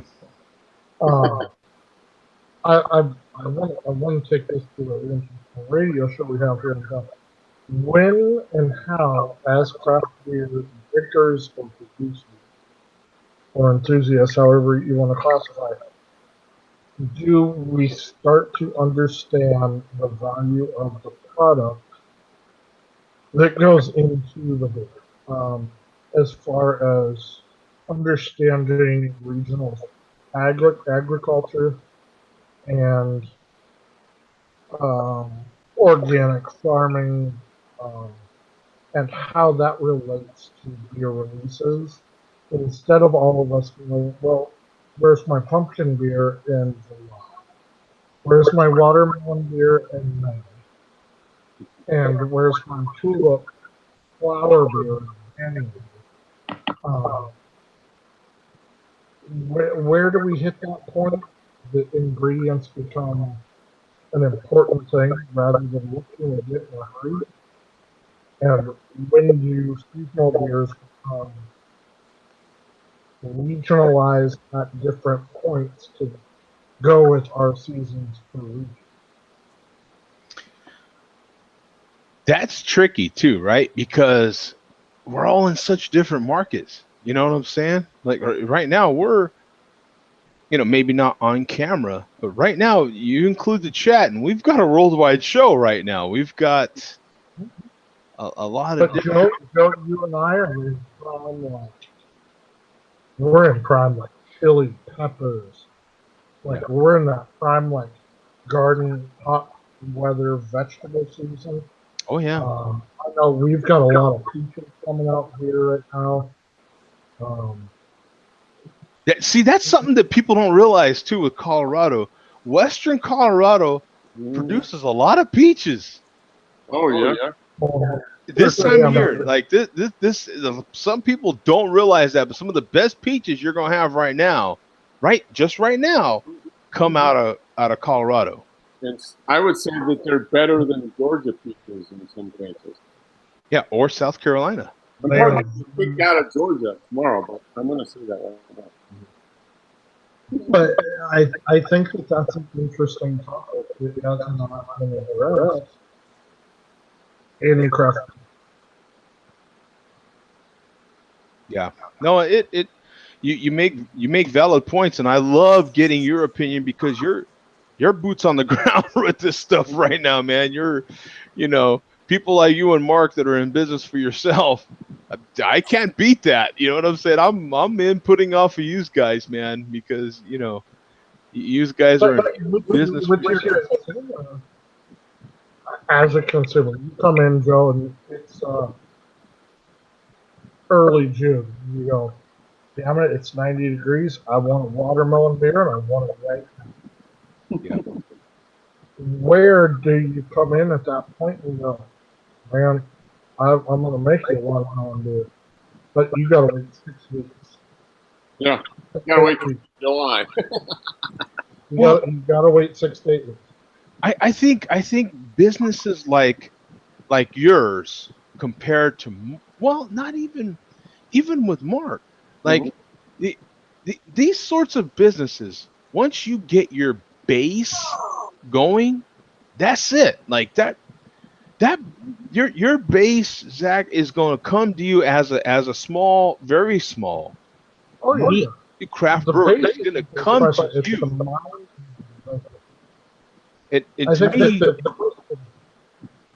I think what's happening, especially with social media and certain people reaching out to cats like myself, is because we're fanatical about it, right? And they realize that we have at least a certain voice. So if you can catch a cat like myself or someone that has a decent size Instagram voice or multiples of us that have Instagram voices or YouTube voices or whatever our voice is, and get us preaching about your product, that's Oh, like yeah. invaluable, right? Yeah, that's almost the easy part of it. The more of the question that I think I wanted to bring up was, when will craft beer drinkers start caring about what goes in their beer, Yeah. Oh, I got you. Okay. rather than, well, I didn't want canned pumpkin from 2016 in my beer 3 years later, Yeah. but Yeah. if I waited a month and a half, I could get Yeah. fresh pumpkin or Get like fresh pumpkin beer October 1st instead of August 1st if you waited. I think that consciousness is happening though. Like with me and Mark, you're not going to get it. You know, we're already set in our ways. Basically, I could almost give a damn. Well, trust. No, I give a damn, but then in some cases I don't. But the people that are, I would say, under 30 right now, give a damn. Like some of the conversations I had just last night at this particular bar, but we don't, in my immediate area, don't have a good craft brewery to support. So we end up at these dive bars that are the only thing in our immediate area to support. But we have these really good craft beer conversations and these good consumer sort of conversations where I get to find out about what people that are under 35 are thinking just by conversating and asking questions. And man, do they care. They care about all the different products, where they're coming from. The diets now are so specialized. These the people that are coming up and going to become your new consumers, well, people your age, Zach. Actually, I'm talking to you. You're one of them. They care. I mean, they do. You know, I've got my own daughters that are thinking about how. I've got one daughter that's not even eating turkey, for Christ's sake, because of the way that particular turkeys are treated now, for Christ's sake. Like, to her, turkey's not even healthy. And even if it is a healthy product, it's not something because she doesn't like the way they're even treated. You know what I'm saying?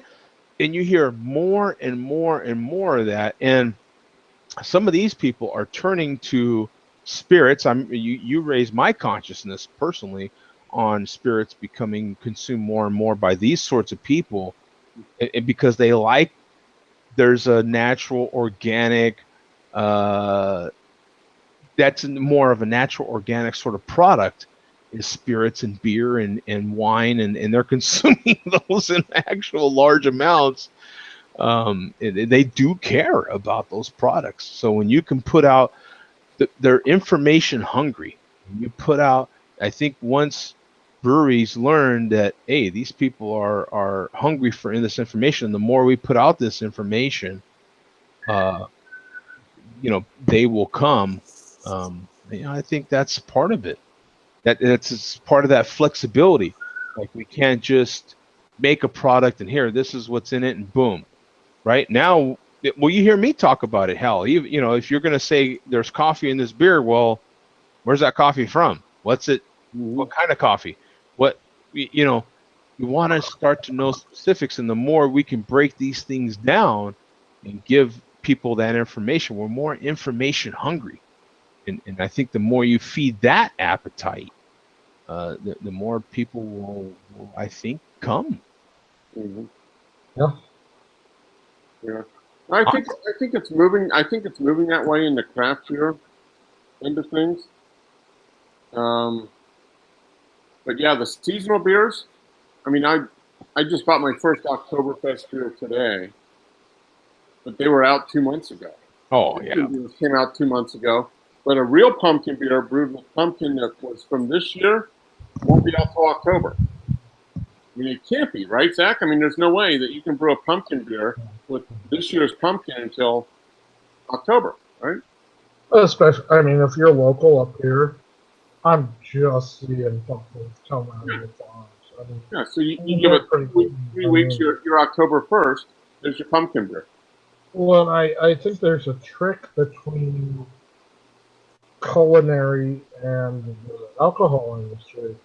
Whereas culinary, we look at things and we go, bam, plant, table, knife, customer, within a couple hours. Yeah. With a beer, you kind of have to narrow that down and you go, plant, knife, beer, 2 weeks, 3 weeks. Yeah. Hmm. So that's kind of what I was interested in. I got to go actually make a green chili dip for a Oh, chili cook-off or chip and dip thing we got at the brewery. hey guys, how you doing? But yeah, I kind of think that that's an interesting thing to see when seasons. Georgia's got different seasons, Hmm. just like we do. But could that create more exporting? Does that make more beer regionalized? Yeah, I think as we get more, there's more and more breweries now. I think it's going to become more regionalized. Yeah. If the breweries really concentrate on what's available locally, they're gonna focus on their local area, and if they can educate their consumers, that hey, if you want a pumpkin beer, it's not going to happen until after October 1st. And if you want a real pumpkin beer, if you want last year's pumpkin concentrate beer, we can get you that October, and we can get you that July 1st. But if you want real pumpkin beer, wait until October 1st. It's going to be so much better. Yeah. There's even, I mean, that even Yeah, I happens. said tacos, and Joe had to go make tacos. Dude, if I, I just said the word. I'm settling for grapes, man. I've got, Um, grapes that are nicely. I had to eat something. I'm freaking dying over here. But I think we could relate it even to chili. Like, there's certain places in New Mexico that you can go and they're like, yeah, we'll serve chili year round. Now, don't ask no questions where you're getting this chili from, because some of it's Yeah. Mexican chili, some of it's coming not from New Mexico. But when chili is in season, you definitely know the difference. Speaking of chili, Joe, are you familiar with Sakura chili? No. Mm-mm. So I guess that's a little bit north of Hatch and a little bit west of Santa Fe, Albuquerque. Okay. Well, that's not hard to do. Yeah, right. It just leaves a little bit of space. I got 150 pounds of Hatch directly from Hatch from the first cut of the season, and I kept 30. We put the other 150 in the beer, but I'm getting 2 more full sacks of these Sakuras that I'm going to try. I hear they're not as hot as like where they would be in Hatch, but they're a little bit meatier. Mm-hmm. Well, that's a great example, because Hatch is the popular one, right? Hatch is the one that a lot of people go for. Now, me in Albuquerque, I always used to get my chili from Corrales. I used to get Corrales chili and Corrales chili only. Sandias are big down there, right? Yeah, I mean, there's a lot of little farms in and around Albuquerque that you can get chili from. I just happen to be particular to Corrales chili. I liked the chili that came off the farms from Corrales, and that's where I used to get mine from. That's an What was your extreme spice? Albuquerque. Were you like a medium guy, hot guy, extra hot? I know the Sandia varieties are a little hotter. Well, they all have their hot, you know, I'm not a heat. Don't impress me. I'm more of a flavor. You know. So you're like a medium hot guy. Yeah. Yeah. Yeah. I don't. I just like just enough heat where you know it's there, but I'm more into the flavor. I want the flavor. I can gladly have a mild. Just make it. I want the flavor. Yeah. You know? Be able to tell the different flavors between the different kinds of things. Because every chili has a little different flavor. Mhm. Yeah. So that, as a matter of fact, like that jarred variety that I brought Mark, that's a really good flavored chili. It's not hot. I just opened up the second one, put it on some eggs. A website, and I can order a 6-pack of those bottles, basically $6 a bottle, Yeah. and it's worth it though because it's super tasty and it's spicy but not hot, it's Right. flavorful, it's very very good, and it's worth the money. Yeah. It's worth it. You can also order it on Amazon. Hmm. Which I did for my daughter wanted some too. So I sent actually, and on Amazon they've got the 40-ounce jars of it. The same one. They've got the 40-ounce jar. So I sent her two 40-ounce jars for $37. $37. Yeah. Wow. Okay, I'm going to Amazon then. I've been Don't you, trying, baby. 2 days. don't you just tell Alexa? You could tell Alexa, yeah. Alexa, hatch green chilies. All right, guys, I got to get out of here. I got to make a dip. Hey, thanks, Zach. I appreciate it, man. Good to All see right, you, see you brother. guys. Yeah. Later, Zach. I want to make sure to give another shout out to Craig, man. He's in the chat. Craig Yep. always jumps in on the show, and he's in the chat on the show. It's like crazy early in the morning over there. You know, it's 2 in the morning, 3 in the morning. I just want to make sure you Go give to him sleep now. Just stay awake. Just stay awake and Yeah. That's all I said. When he's in there listening live, make sure to give him a shout, man. We love you, brother. You just do what you got to do, man.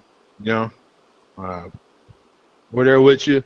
Give you a big dilly, and you know, hang in there, man. Hang in there, bro. But man, this beer is still fantastic. The barrel aged 1050. Still drinking off that bad boy. It's not. You You are. don't see that very often. Yeah. You can chug it. Now, I'm not saying you can't. If you want to do it, have at it, Chief. This show would have been over hours ago, probably at this point. Matter of fact, this would have been like that New Year's show we did years ago. You know, had I chugged that beer, that glass, this would be a much different show at this point. Joe's trying to turn it into an 8% per hour beer. He's trying to stretch it out. You just beers that are this big, big heavy beers like this, man. There's just you respect them. There's just that's all I can say about it. It's just and Just take your time with it. I love that conversation. I was having a fantastic. It was a spirited conversation, but I was having a fantastic conversation with some younger cats last night in the bar. I just love the feedback. It's fantastic. I love it. Having these great conversations with Zach. I just can't tell everyone how valuable that input is from someone that's boots on the ground, actually brewing beer, trying to stay in business, trying to make his living, trying to feed his daughter, the little girl you saw there, with these beverages that we drink. And I think Zach is still in business and stays in business for a good reason, man. He brews, just like he said, he's staying true to who he is. He's not going the sour trend. He's not going to go down these other trends. If he thinks he can brew a beer, he's going to brew it. He's going to brew it true to that style, or true to how he can do it. He brews pumpkin beers. He brews them true. And, you know, for the breweries that I've been to in my different local markets here, Some of them are the same way. I'm more than willing to wait. I don't have to have a pumpkin beer in July. I don't have to. I have, but those are much different beers. Um, and you know the difference when you consume them, and you're like, oh yeah, this is way. I mean, and we, Earth talks about it. We talk about it when we're sampling these beers on air here. You know the difference when you taste them. It's like those other beers, yeah, they're out in July, but they're 3.5 rated beers, 3.2 rated beers, and then you get the stuff that's improper seasoned and done quote unquote right, and those are your 4-star beers, your 4-bottle cap beers. Yeah, like a real pumpkin beer for 2018 didn't come out till a couple weeks After October, really. October 1st, basically. Yeah. The other difference I was thinking about would be the growth of it, because I know our pumpkin patch that's kind of local over here, this being a pretty hot climate, and they're probably just now getting to peak, peak size. So I mean, you'd have to harvest them and still brew it and still ferment it. That would take you to after October, really, Be like the first to get a true pumpkin beer out. Yeah, I mean, I know Illinois, their pumpkins are, it's probably like mid-September when pumpkins are first ready. So if you were to get your pumpkins mid-September, you're not coming out with a beer till like the 1st of October at the earliest, probably the 10th or 15th of October, a couple weeks before Halloween instead of 3 months before Halloween. Yeah. My local brewery over here, I don't think they do their pumpkin beer until maybe even November. Yeah. Like very end of October, early November. Yeah. Because they're probably getting their pumpkins mid to end of September, brewing it, during October, and 3 weeks later it's ready to go, and that's the end of October. That, to me, that's what makes those breweries that are like that Treetop so special, because these cats are brewing beers. Their whole business plan. This is just it. Like, you can get cats that are involved in your business that don't have a damn thing to do. You get some of these cats that don't even like beer. They're just good business minds, and you get these cats involved. And it's amazing to me when your whole business model is based on fluctuation. Your whole business model is just based on, we swell when it needs to swell, and we're built on this. And we just, because every beer they make, it's a variant. Like, it's their only stable thing that they have is that this batch is different from the last, because we don't know what the hell we're gonna have. We don't know what we're gonna have. Like, that's insane. And they brew the best stuff with what they've got. Like, boom. There's some restaurants that we go to, and I know that I used to go to. I haven't been to one that's like that here, but I know some of the restaurants that I went to in Albuquerque, I didn't know what I was going to eat, because they serve their menu based on what they grew, and you just don't know. And that's the fantastic thing about it, is just the not even knowing. So when it comes to being in business, it's all about your marketing, how you can sell that to your customer, and what you've got, and all this in your business plan. Like, if that's your business plan, is to be that flexible, then people will stick by you. Those diehards will bring in the other that are just kind of bandwagon fans, really. Now, that beer I was drinking earlier, they do probably at least 85% hazy IPA style.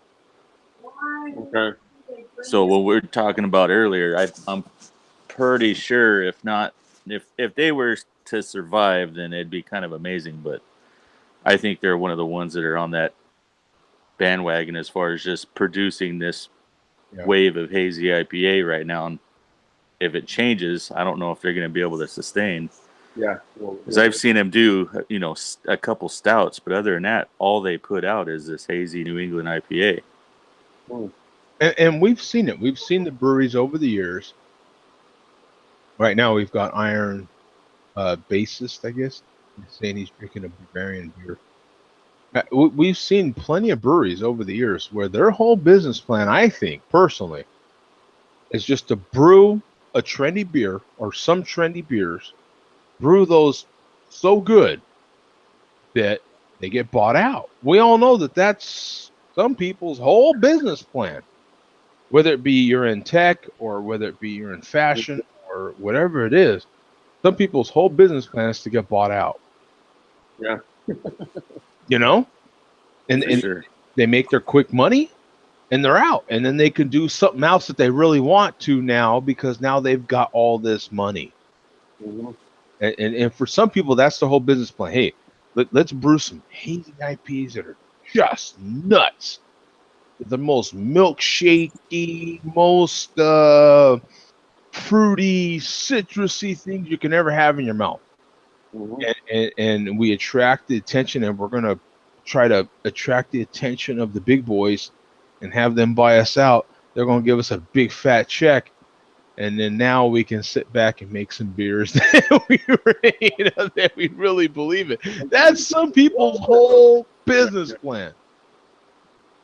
You know? More than not, to be honest, I think there's more than their fair share out there trying that. Mm-hmm. Well, because let's face it. Look, let's face it. When it comes to beer, beer is trendy. Beer is trendy. And right now, the craft beer, quote unquote, thing is a trendy thing.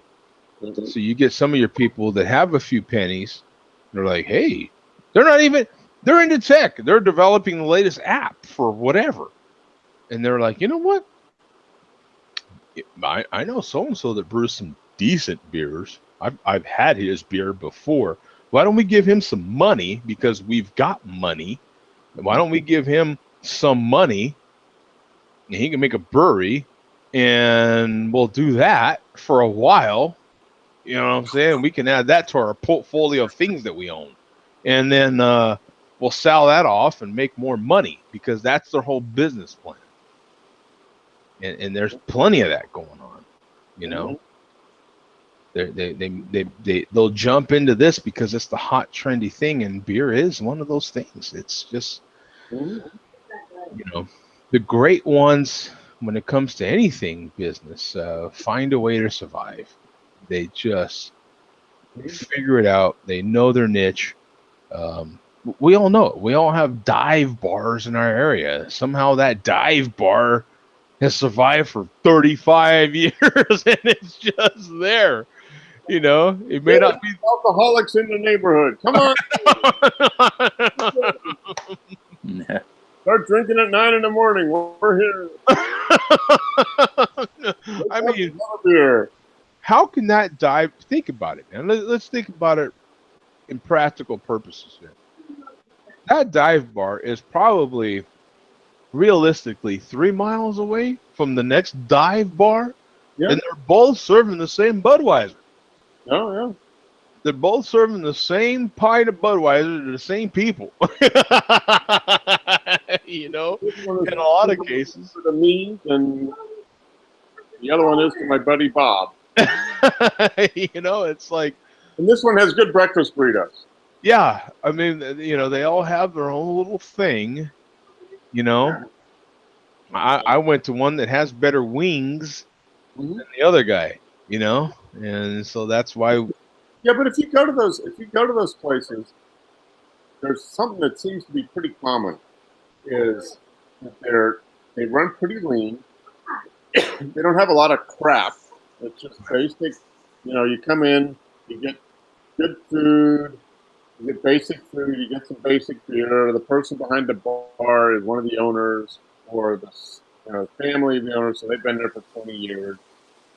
And they're dependable. They're always there. There's not, they're not trying to capture any trend. They're just doing what they know works, and they're doing it, Yeah. day in and day out, and And a lot of it's those regulars. Those regulars that we get to will build the climate of that bar, build the atmosphere of that brewery or that bar. Mhm. And some of the reasons I'll go to a particular place is because it has this sort of atmosphere. I know so and so is going to be there, so and so is going to be there, Mhm. this person's going to be there, and I feel like talking this, so I'm going to go there because this is what I want. There's a particular game showing, so I'm going to go to this particular bar or this brewery because there's a lot of fans for this there, right? So it's, to me, it's kind of cool, Mhm. because that becomes the climate, like the another reason why you would go there, you know. Some of these that becomes who you are, right? Like after a while, you know. It's interesting, man. I love having these conversations. We got Iron Bassist. No Budweiser for me, man. Comfortably numb, he says. All right. Well, we've had Havana in here for quite some time, man. Right? Um, Actually, quite the chat room going there today, man. Tons of people actually in there. So I know he is making Bavarian beer. So he's either in Bavaria or he's in Moline, Illinois. yeah, exactly right. Yeah, He says he goes to bars to have a good time and keep full. yeah. I Yeah. mean, there's various reasons why some of these places succeed and or fail. Um, we. I just went to. You guys follow my Instagram? I went to a decent little, mom and pop little hole in the wall restaurant. Mm-hmm. A little lunch type place restaurant, and they had gyros on their sign, and so I went there. I was like, why not try it? It was fantastic. Oh my god! I was like, this is one of the best gyros I've had in forever. It was fantastic. So I took a picture, of course, and posted it on Instagram, of course. It's fantastic. It's just too bad they're like so far from me because I would love to go there more often. Yeah. But, I told them I'll be preaching to all the choirs that'll listen. If you're in that area of Phoenix, man, damn sure if you're in North Phoenix, you got to go there. That place is, whew, that was one of the best. And you know what I like about their gyros is they kind of like fried the meat after, so they didn't just slice it off with a big deal. They kind of fried it, so it was kind of crispy a little bit, and it just added that little bit more flavor to everything. But it was just, I like things that are, of course, sliced off of the big hunk of meat that they have roasting like that. But then to take it and slice it off of there and then fry it really quick on a hot grill like that and then serve it up in the pita. Oh, baby. Anyway, I'm out here, guys. Thank you to everybody, man, for all your support. I really honestly do appreciate it. Remember, there's no show next week. So enjoy the time with whoever and whatever you're doing. Football, I had it wrong last weekend, but it is definitely starting tomorrow, isn't it? Yes, it is tomorrow. It's definitely starting tomorrow. I will be at the Cardinal game tomorrow because the Rams don't play till Monday, so I am in no risk of missing the Rams game. So I will be at the Cardinal game watching the Redskins and Cardinals play. We'll see how that goes. But Maybe they'll have some staves for your Budweiser away there. Yeah, it's Mexican Heritage Month, I think so. I think you might see. I think it is at least. At least it is for baseball. So I'm assuming for baseball. The light stuff. Going for Tecate then? Yeah, so we'll see you know, what happens at the football game. I would assume because the Diamondbacks were having Mexican Heritage Day today at the home game today, so I'm assuming the Cardinals will have Mexican Heritage Day. You know, I don't know if they're doing that across the country for all the football games, but I would imagine here it's pretty cool when they do it because you have all the Mexican dancers out there and stuff during halftime, and it's really cool to see. But looking forward to that. Going to football starting. You know, so what do you guys think about the opening day, if you will, of football? Man, you guys looking forward to football? I know Earth necessarily isn't, but Yeah, my wife's all into it. She's already been watching all the preseason. yeah. Well, tell your wife, I apologize to her tomorrow, already for tomorrow, whooping her ass and everything like that. She'd shoot it right back at you. Tell her don't take this ass whooping personally. Just so the feel like I'm gonna either lose a friend or a wife here. This kind of sucks. I know, right? But it is a lot of fun, man. What do you think, Mark? Are you looking forward to this football season? I think the Steelers play the Browns tomorrow, so I hope the Browns go another week without being able to get into their lockers of Bud Light. Right? Yeah. Isn't that the whole thing? Cleveland, the Bud Light, remember they set up those lockers? Yeah, they set up the lockers, yeah. So hopefully they can go another week. The Steelers will win there. And the Falcons lost here on Thursday night. So, I've got my FanDuel. I've got a few contests set up on FanDuel. So, Thursday night I won $3.48. Yeah. So what? How do you guys feel, real quick, before we do close this out? How do you feel about sports betting now? Now that sports betting is going to be legal, I think starting this season, isn't it? How does that affect you guys watching sports? Yeah, I spend $4 or $5 a week, so I'm fine with that. Yeah. 25 cents a game, I'm good. I kind of feel like it's going to drive down betting a little bit just because it's going to be legal. Yeah. But I don't know. I could be wrong. I am not a bettor. I don't bet. So, the most gambling I do is probably, well, now it used to be $5, but now it's $6 on the lottery. Maybe every other week. Now I used to be every week, but now I'm going every other week or so. I'm not as passionate about it as I used to be, but that's the extent of my gambling. I'm last fall I put $10 into FanDuel, and I've got $1.37 left. So that shows you how much I gamble. But in any case, looking forward to some football. I'll be at football next week. Tomorrow. I'll be at the stadium with all the music playing and everything, getting all hyped up. It is a lot of fun. I just love going to games. Have to admit that's for sure. But enjoy, everybody. We'll see you guys, man. Peace out. Thank you to everybody for their support. Iron, good night as well. In Ohio, is he? Oh, yeah. Another Ohioan. Wow. Yeah, it's like we've had a lot of people from Ohio recently, huh? No. We're big in Ohio, which is good. Why not? One back here show in Ohio. Yeah.